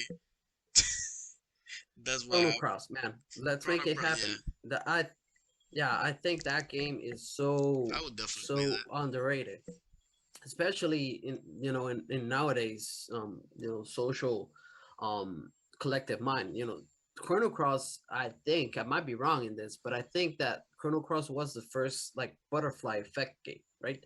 The one that made multiple endings possible, and just having like crude effects, palpable effects of you choosing this guy or this girl over this one, and that yeah, just make it happen. Also, no love for Final Fantasy 8. No one cares for that game aside Manuel Didn't they and me. make a remaster Um, already? And it was just so bad. nah, I mean, it's HD, but no, it's it's a not bad HD. port. real. What's Yeah, going on, It's a bad. Ryan on the chat. He said Bioshock series is one of his favorites of all time as well. exactly. And then they Um, try to just like gloss over it. We can't allow that to happen. Like I said, it's not all in the list. Like it's not. It doesn't seem to have everything. That's an excuse. I'll yeah. give you the benefit of the doubt. Also, weird to them to include here, like an Arkham series remaster. I think that, I mean, those games have been remastered It already, said Arkham Knight especially too, which is the last one. It makes no sense to No, me. because remember, yeah. this is a list. These are games that are gonna be coming to PC. That's the point, right? Okay. So it's not. These aren't just games that are coming. These are games that are gonna be coming also to PC, and a lot of them are like the first time that we see them. So that's the news. That's the big deal. I think Big Goose See, is trying to take from from Fallout. Fallout is not with us right now. Big Goose is just trying to take Manuel off Bioshock. now. I gotta say that I played the first Bioshock, and it was an okay game. Okay, Uh, this needs to stop. This needs to stop. This is Right? why. See, this is why we This lost all our Bioshock stuff. stuff. This Bioshock stuff needs to stop. Big Ooze, I'm sorry. I don't know the last time that you played other video games, but you let us know that you just play certain types of sports games or whatever. So I'm not sure how trustworthy your opinion on Bioshock is right now. And to Guess, say Manuel that gonna get Bio- canceled. What? to say that Bioshock is just okay, like you might not like it might not be for you, but it's not just okay. Like that game is remembered as groundbreaking for its genre. Like that's the game that redefined what a first person shooter could be. And they gave us and that's no joke. Like literally it changed what first person shooters could be. And a lot of games try to imitate that since then. And the twist at the end is one of the most famous twists ever. Like we can't even have twists in video games anymore because that we're always expecting it because of what Bioshock did. Like that, it's just I will not allow the disrespect. You might not like it, but I can't allow that here. That's like saying Kojima is just an all right developer or Ryan is with creator. you. He says no Bioshock slander allowed. He said, "My Big Goose says free speech. I have so many games in my years, and Of Bioshock was just course, made to him." of course, free speech. Your free speech says you're allowed to be wrong. So Big Ooze, you're allowed to be wrong. Wow. But I think that Bioshock, if anything, I think that it, it's a series that it's famous not only for doing new mechanics and new and implement story and narration to the art to the first person like format, right, and also add RPG elements, all that. But I think that it's famous too because I think that the three games are, even though they share a common universe, they I read somewhere that the director had a vision that they were supposed to be standalone titles, right? So if you were to jump on two, you could enjoy two. If you were to enjoy the third one, you would not have to go to the first one. You would be missing out on some stuff, but they're supposed to be like this rich experiences. So that's cool. I gotta give them props for that. All right, we're gonna jump to the showcase then. PlayStation showcase we had also like one was Thursday as well. Thursday last week. Yeah. I was busy playing 2K immediately, so I got to it and read about it later on and saw some of the trailers and whatnot. Uh, some of my takeaways from there. Uh, Wolverine.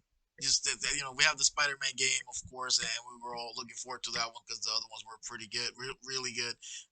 So them having making a Wolverine game, I think they're gonna do the character right.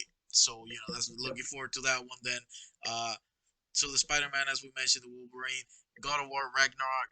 I think is one of the like mostly everybody's looking forward to as well. Manuel can tell us some of his concerns about that one, and then one of them that really stuck with me. I don't know if you guys would be surprised, but Manuel won't be surprised because I mentioned it in his podcast. But the Kotor remake, Nice Around, that's one that. But I did it. Like, it didn't age well by the time I have played it, and so but I was very interested in it. So hopefully that's gonna be a good one as well. Uh, People are upset, of course, about GTA now. Have you seen how many dislike this trailer had? I told you, people keep buying and paying it, but at the same time, like we're looking for something else now. At some point you gotta talk about GTA 6 and whatever. You can't keep re-releasing this game forever. Uh, so we'll see. At least Skyrim keeps getting re-released, but we're getting the Elder Scrolls 6. At least we have some news on that. Yeah, but we don't. We also don't see Skyrim in a freaking PlayStation showcase. Okay, a showcase is supposed to be like for new games or games that are about to be released. So I think that's what people are And angry not about, only right? is it another re-release, but it's got delayed too. Yeah, and then What we do you gotta do? wait till next year for a game that came out 8 years ago. That's just nonsense. So yeah, that's some of my takeaways from the PlayStation showcase. What about you guys? By the way, what you guys started? Yeah, I know you have some thoughts on some of the games. Yeah, it might take a while, so I think we should let the others Okay, go so first. Ruby Cat, what are we going with you then? So I didn't watch the showcase live, but I did watch some of the YouTube videos here to, see what games came out. And obviously, I am very invested in God of War. I did at that time have read some of Manuel's concerns in our chat. And so I'm not gonna go into details. I think I can see what you were expressing, but at the same time, for some reason, it doesn't concern me as much as you because the trailer looked promising. Like it felt promising. So I'm still keeping hope that ultimately they're gonna deliver something good that we would like. Otherwise, Spider-Man 2 looked good. I haven't played any of the Spider-Man games and I thought that the trailer looked good. So, once I get my hands on a next gen console someday, I keep missing out because they keep coming out at 8 a.m. here and I'm not even awake when it happens. So I might have to start Must getting be it up early. nice. That's what jobless life looks like. But once I get back into a routine of having a job, I'm probably gonna find a PS5 and an Xbox X Series. But until then, this is what's happening. So I am very tempted into getting into the series just because I've heard you guys talk about it and I seen the trailer and it looked good.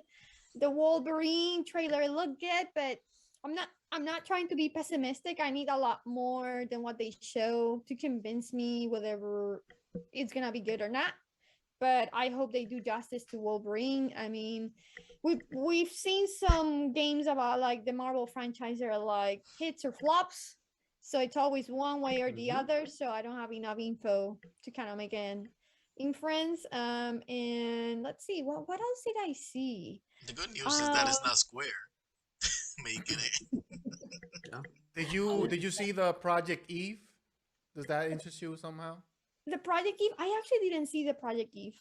Oh, I thought it might be along. Like I don't know if it's your style, but since it's very Japanese and you like JRPGs, Like DMC, right? It looked like yeah, it looked Bayonetta. like a Yeah. Bayonetta type game. Yeah, it looks like that. Oh, Yeah. I missed it then. I didn't watch everything. No. That's Okay. really good. Yeah. I'm gonna go That's back one of to the it. highlights. Um, I'll go back and watch it, but honestly, all I got was like the top games that I mentioned, and that there was gonna be a lot of remakes. And honestly, I'm kind of indifferent to remakes. Even hearing that there's gonna be that remastered Chrono Cross is a rumor. Like Chrono Cross is one of my favorite games, if not my favorite game. I'm always changing favorite games because I have like five favorite games, but I will just leave it as it is and don't touch it because I don't trust Square Enix to do anything right at this point in that regard.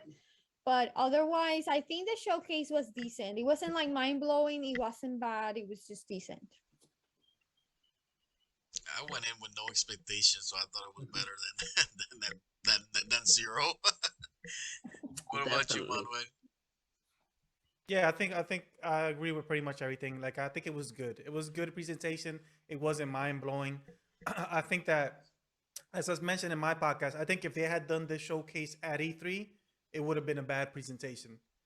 Especially compared to Xbox. But the fact that it's so distant from E3 is on its own, we can accept what it was, right? And we got a few announcements for here and there. But if this had been at E3, which is what it was supposed to be, sure, Spider-Man, awesome, Wolverine, awesome, but they're just CG trailers, right? They're not. Those are games that aren't really gonna come out anytime soon.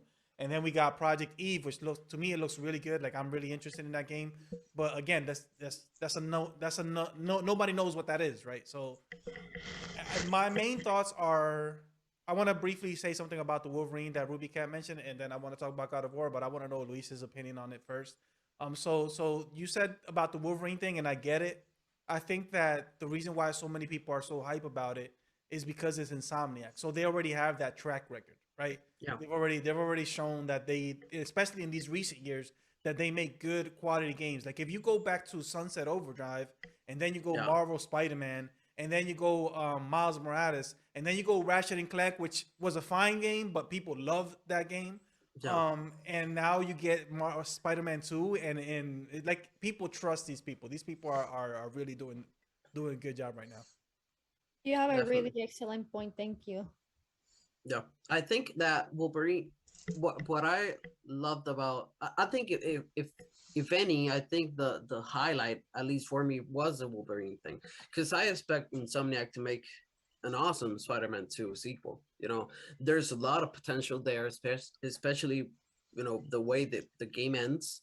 Um, the relationship with Harry, Norman Osborn looming, all that makes for an excellent sequel. Might be better than the first one actually, if they tackle it right.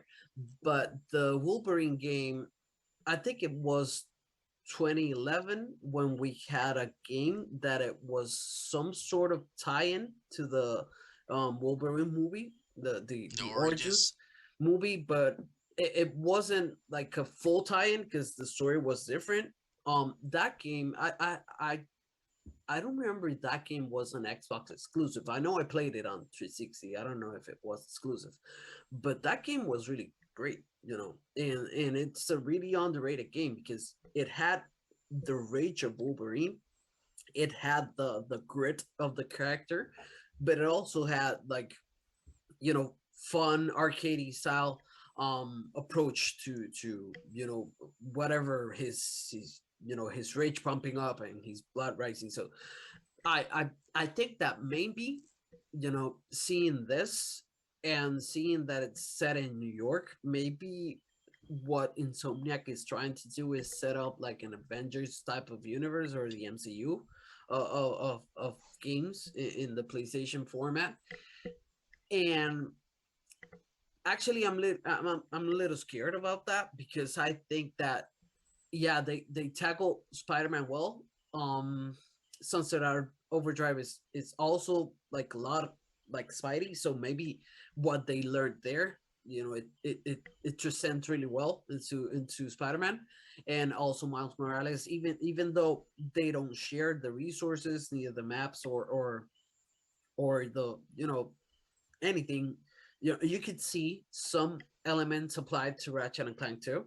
So I think they have that type of game, in the pocket right now. But maybe what I'm concerned is that if they were to like go the extra route and make like, okay, we're not gonna tackle like big budget projects like Spider-Man 2. We're also gonna be like, okay, maybe there's Miles Morales if every now and then, and we have Wolverine, which we don't know, will it be like a huge triple A game, or it will be like a more personal story like Miles was, which wasn't bad. Miles was just perfect the way it is, but if they go like to make Insomniac this stable of PlayStation Studios that is gonna deliver quality games, every year or every 2 years, that might affect them, at some point, because that's why we don't have Assassin's Creed as a yearly game anymore, because it clearly wasn't the right track. So that was like a surprise for me, and I think that was my highlight of the conference. Aside from that, I think that Forspoken looks really good. Ghostwire Tokyo looks fun, like really really fun and immersive. I think that trailer is the best that we've gotten from that game, so that's really good. Also Deadloop, they managed to like get back on the horse and deliver a proper trailer, because PlayStation was just delivering like the worst sides of that loop ever, but now they managed to, I don't know, like get back on the horse, pique my interest. I'm not gonna buy it, but you know I'm on a better place now than I was before. um Guardians of the Galaxy, also a better look, and I don't know, I'm not convinced, but still a better look. I think that itself sums up this showcase. It was a better look of stuff that we have. We we we got a couple of out of left field surprises, um in the face of Wolverine, because Ragnarok, we knew this was coming, right? I'm not as surprised in the God of War stuff, but maybe that might be me because I'm not as, I don't know, excited in the IP as you guys are.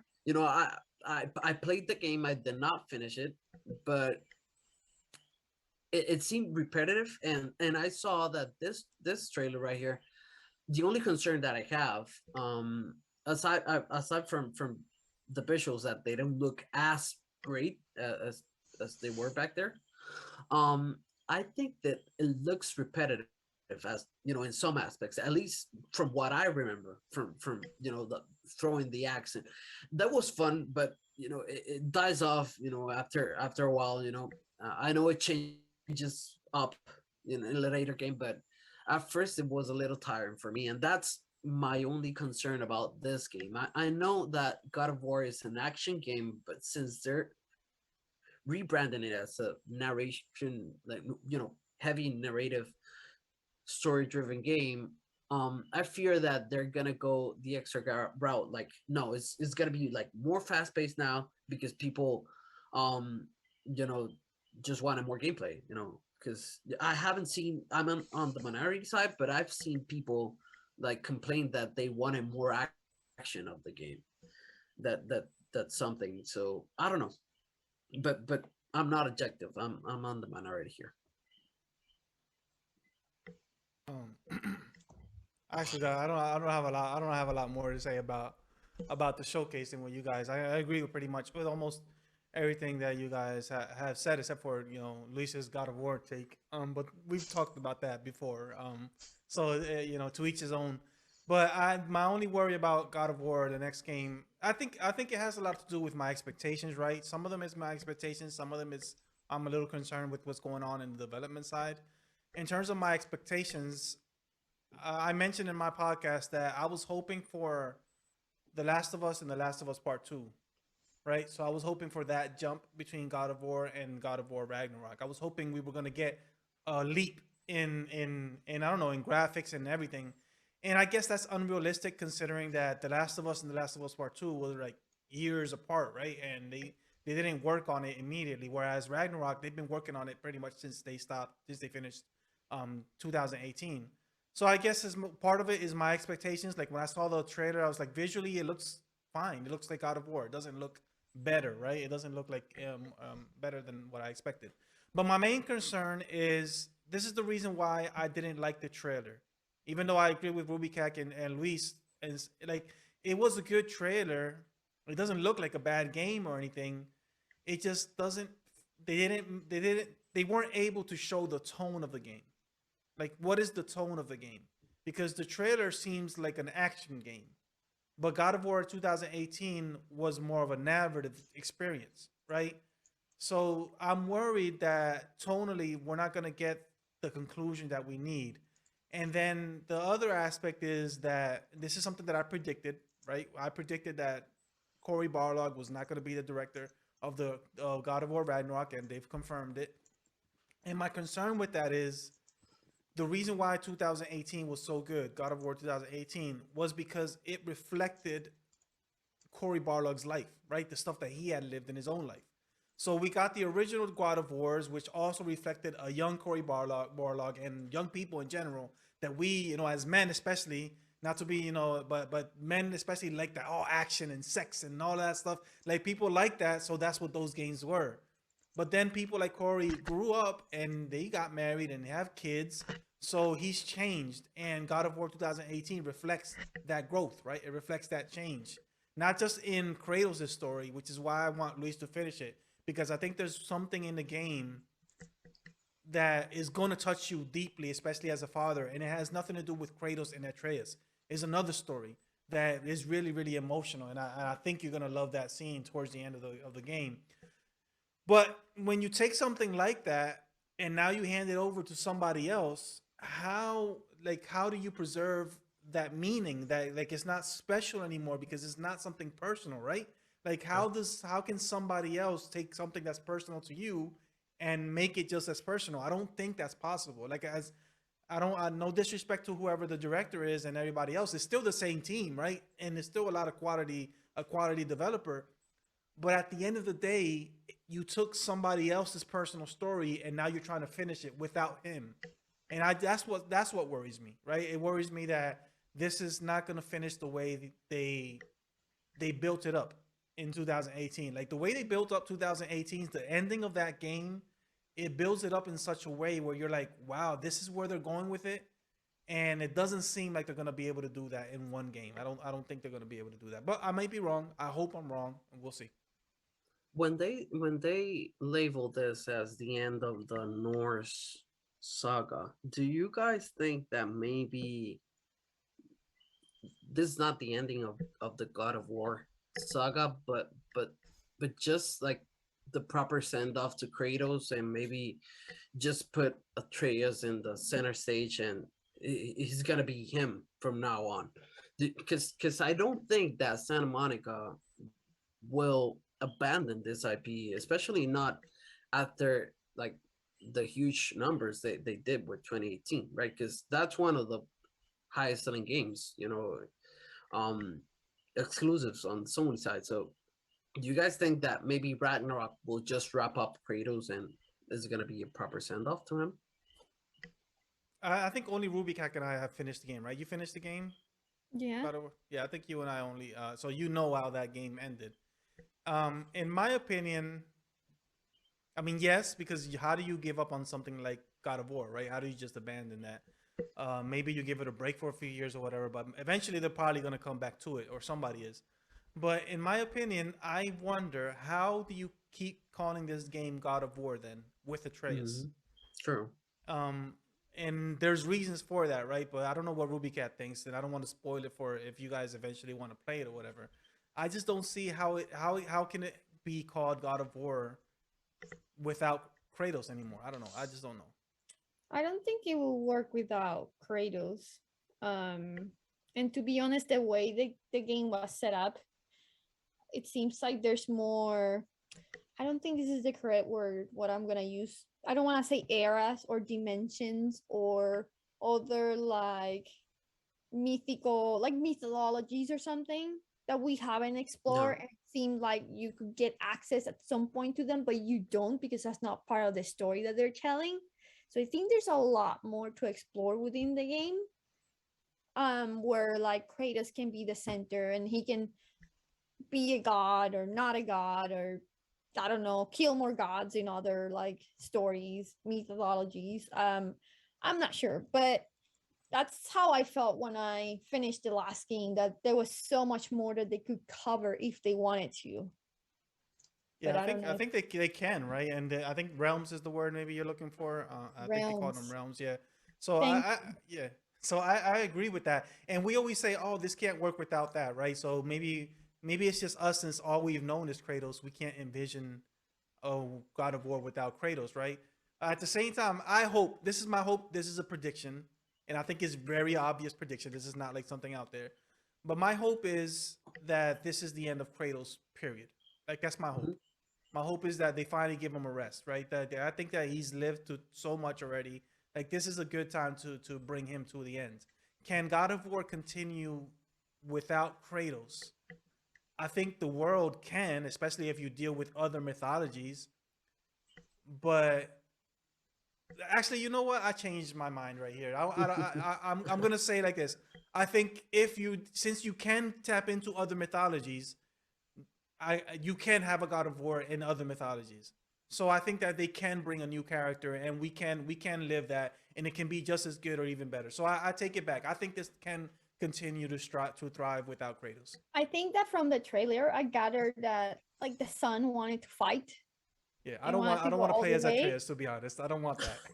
Well, what I'm saying is that I wouldn't doubt if they make a storyline where the son is being hot-headed. He wants to do this because he found out who he is and his destiny somehow, and then he goes at it, doesn't know the consequences, and Kratos sacrifices himself, or something happens to him in the middle, and then he's like the new god of war because now he has to take revenge, or he's angry at himself. Like, I wouldn't doubt that happening. But I know you Yeah. don't like theories. Yeah, I'm gonna Hey, shut up. so he said something about that too before. that's between us. I said that was between us. If you want to know, go watch the podcast. Did you? Uh, yeah. I missed that. Oh yeah, So you did say that, I my did say that. man. I did say that. I forgot what I was gonna say anyway, but yeah. But All I right. think that people are really hyped for this game, and what I think what was like the weakest part of this presentation is that it doesn't incentivize you to have a PS5 now. It incentivizes you to get a hold of one for later, for next year, maybe 2023, right? By the time Wolverine and Spider-Man 2 come up. Maybe when Ragnarok comes up, because Ragnarok looks like it's gonna take a while too, Maybe when they're more ready to be available. Yeah, and that's a shame because when you think about it, we think about like the consumer mind, right?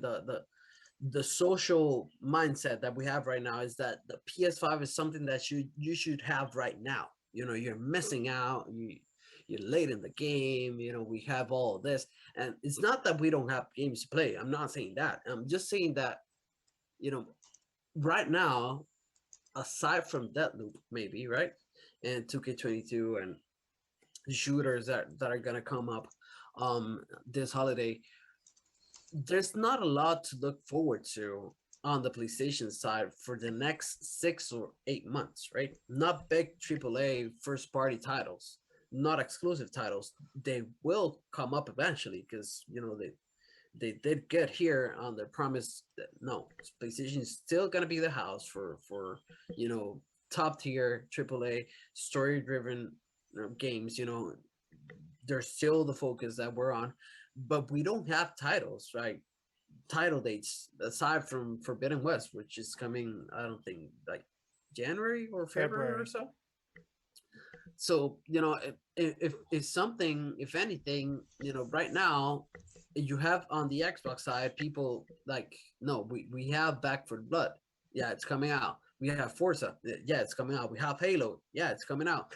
And we have indie titles also, like 12 minutes, they're already here. You have titles, states, and on the PlayStation side you only have promises. And I think that maybe there will come a time where if Xbox continues to deliver, quality content, but on a like a good schedule, it's gonna make PlayStation like seem like the company that doesn't have like a structure based um plan, right?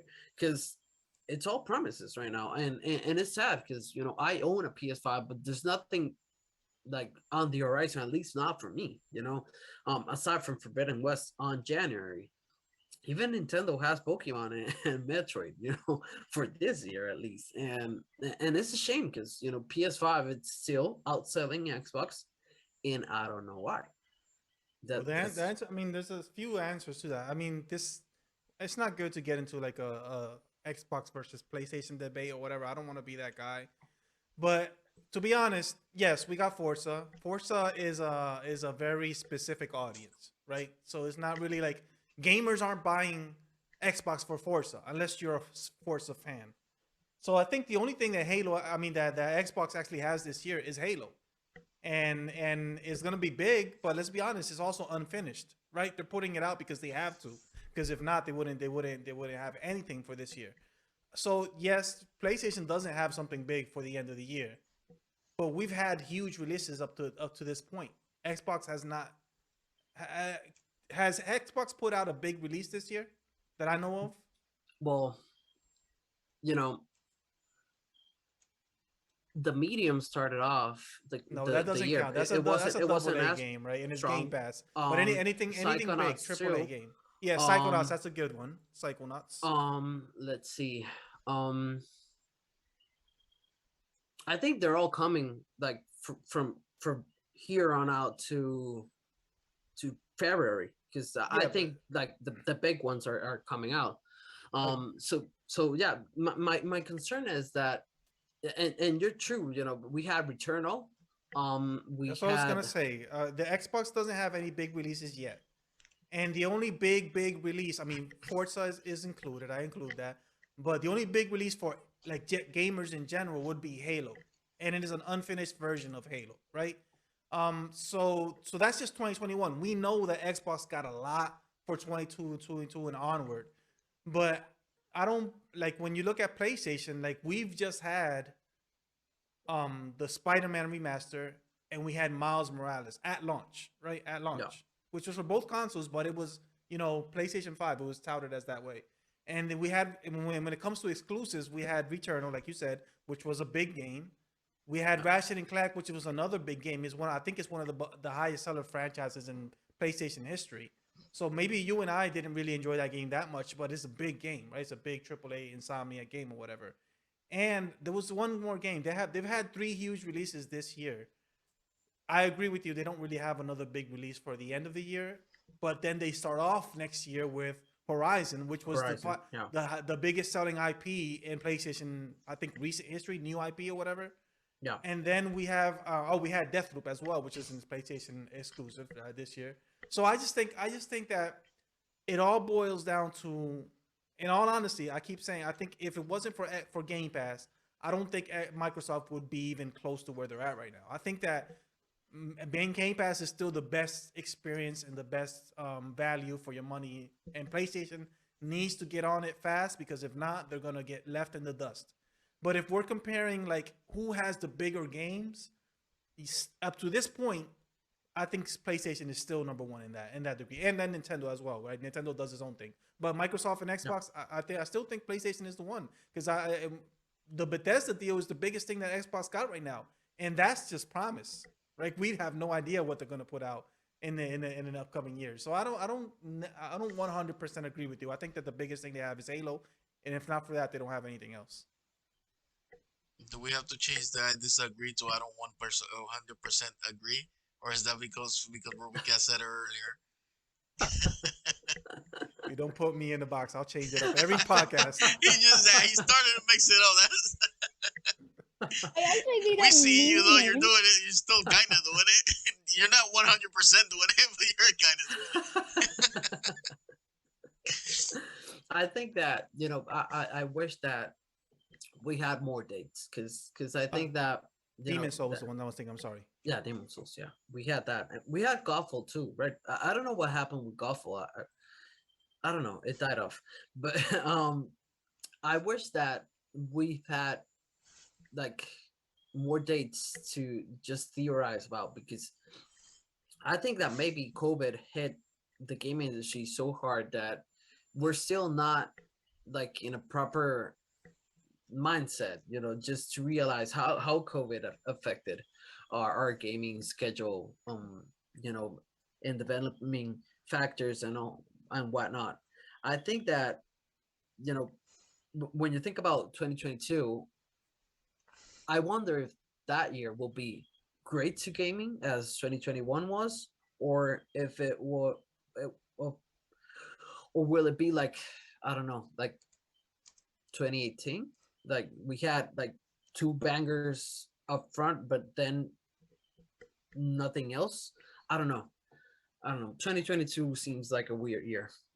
I think I don't know when God of War is going to come out, but I think if we cap off the year with Horizon Forbidden West at the beginning of the year, and maybe Ragnarok towards the end of the year, or maybe fall, whatever. I think that's a big year for PlayStation. We're talking about two huge exclusives and IPs for PlayStation. I think that's pretty big. What else do they need to do to make it a good year? Well, we'll cap it off with smaller games in between. But I think that's a good way.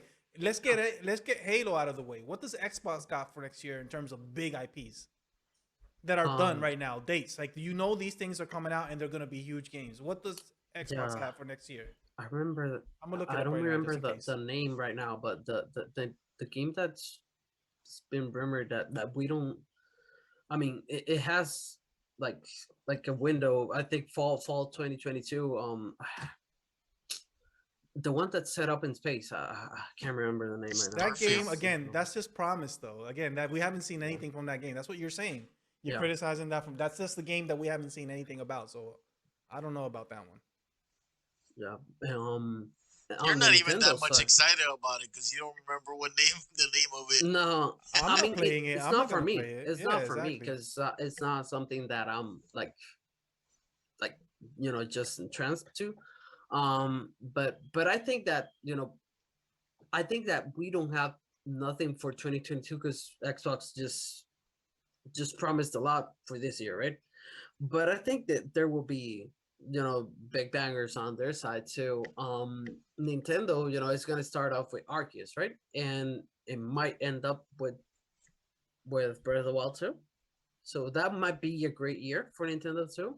I don't know. Maybe if Xbox is it's willing to put their big guns out and does the same thing, maybe it will be a weird year where we will see like in January and February like jam packed with games, and maybe the holiday 2022 jam packed too. But maybe the middle we're not gonna have a lot there because maybe the great games that we wanted this year, like Forbidden West, are coming up in January, and Arceus too. Um, and the games that we're not sure about might come up in holiday 2022 if things get better, right? We're hopeful for that. So maybe it's gonna be a year where there's gonna be a weird middle, but maybe it's gonna be great when you think about the bigger picture. I don't know. It's looking like that. I'm just saying right now Xbox doesn't have anything. I looked it up. They don't have anything right now. They had Halo this year, and next year I didn't see. I didn't find any like big exclusive or whatever. I hope I'm wrong, but I haven't seen anything yet. All right, so I think that's gonna be doing it for us tonight.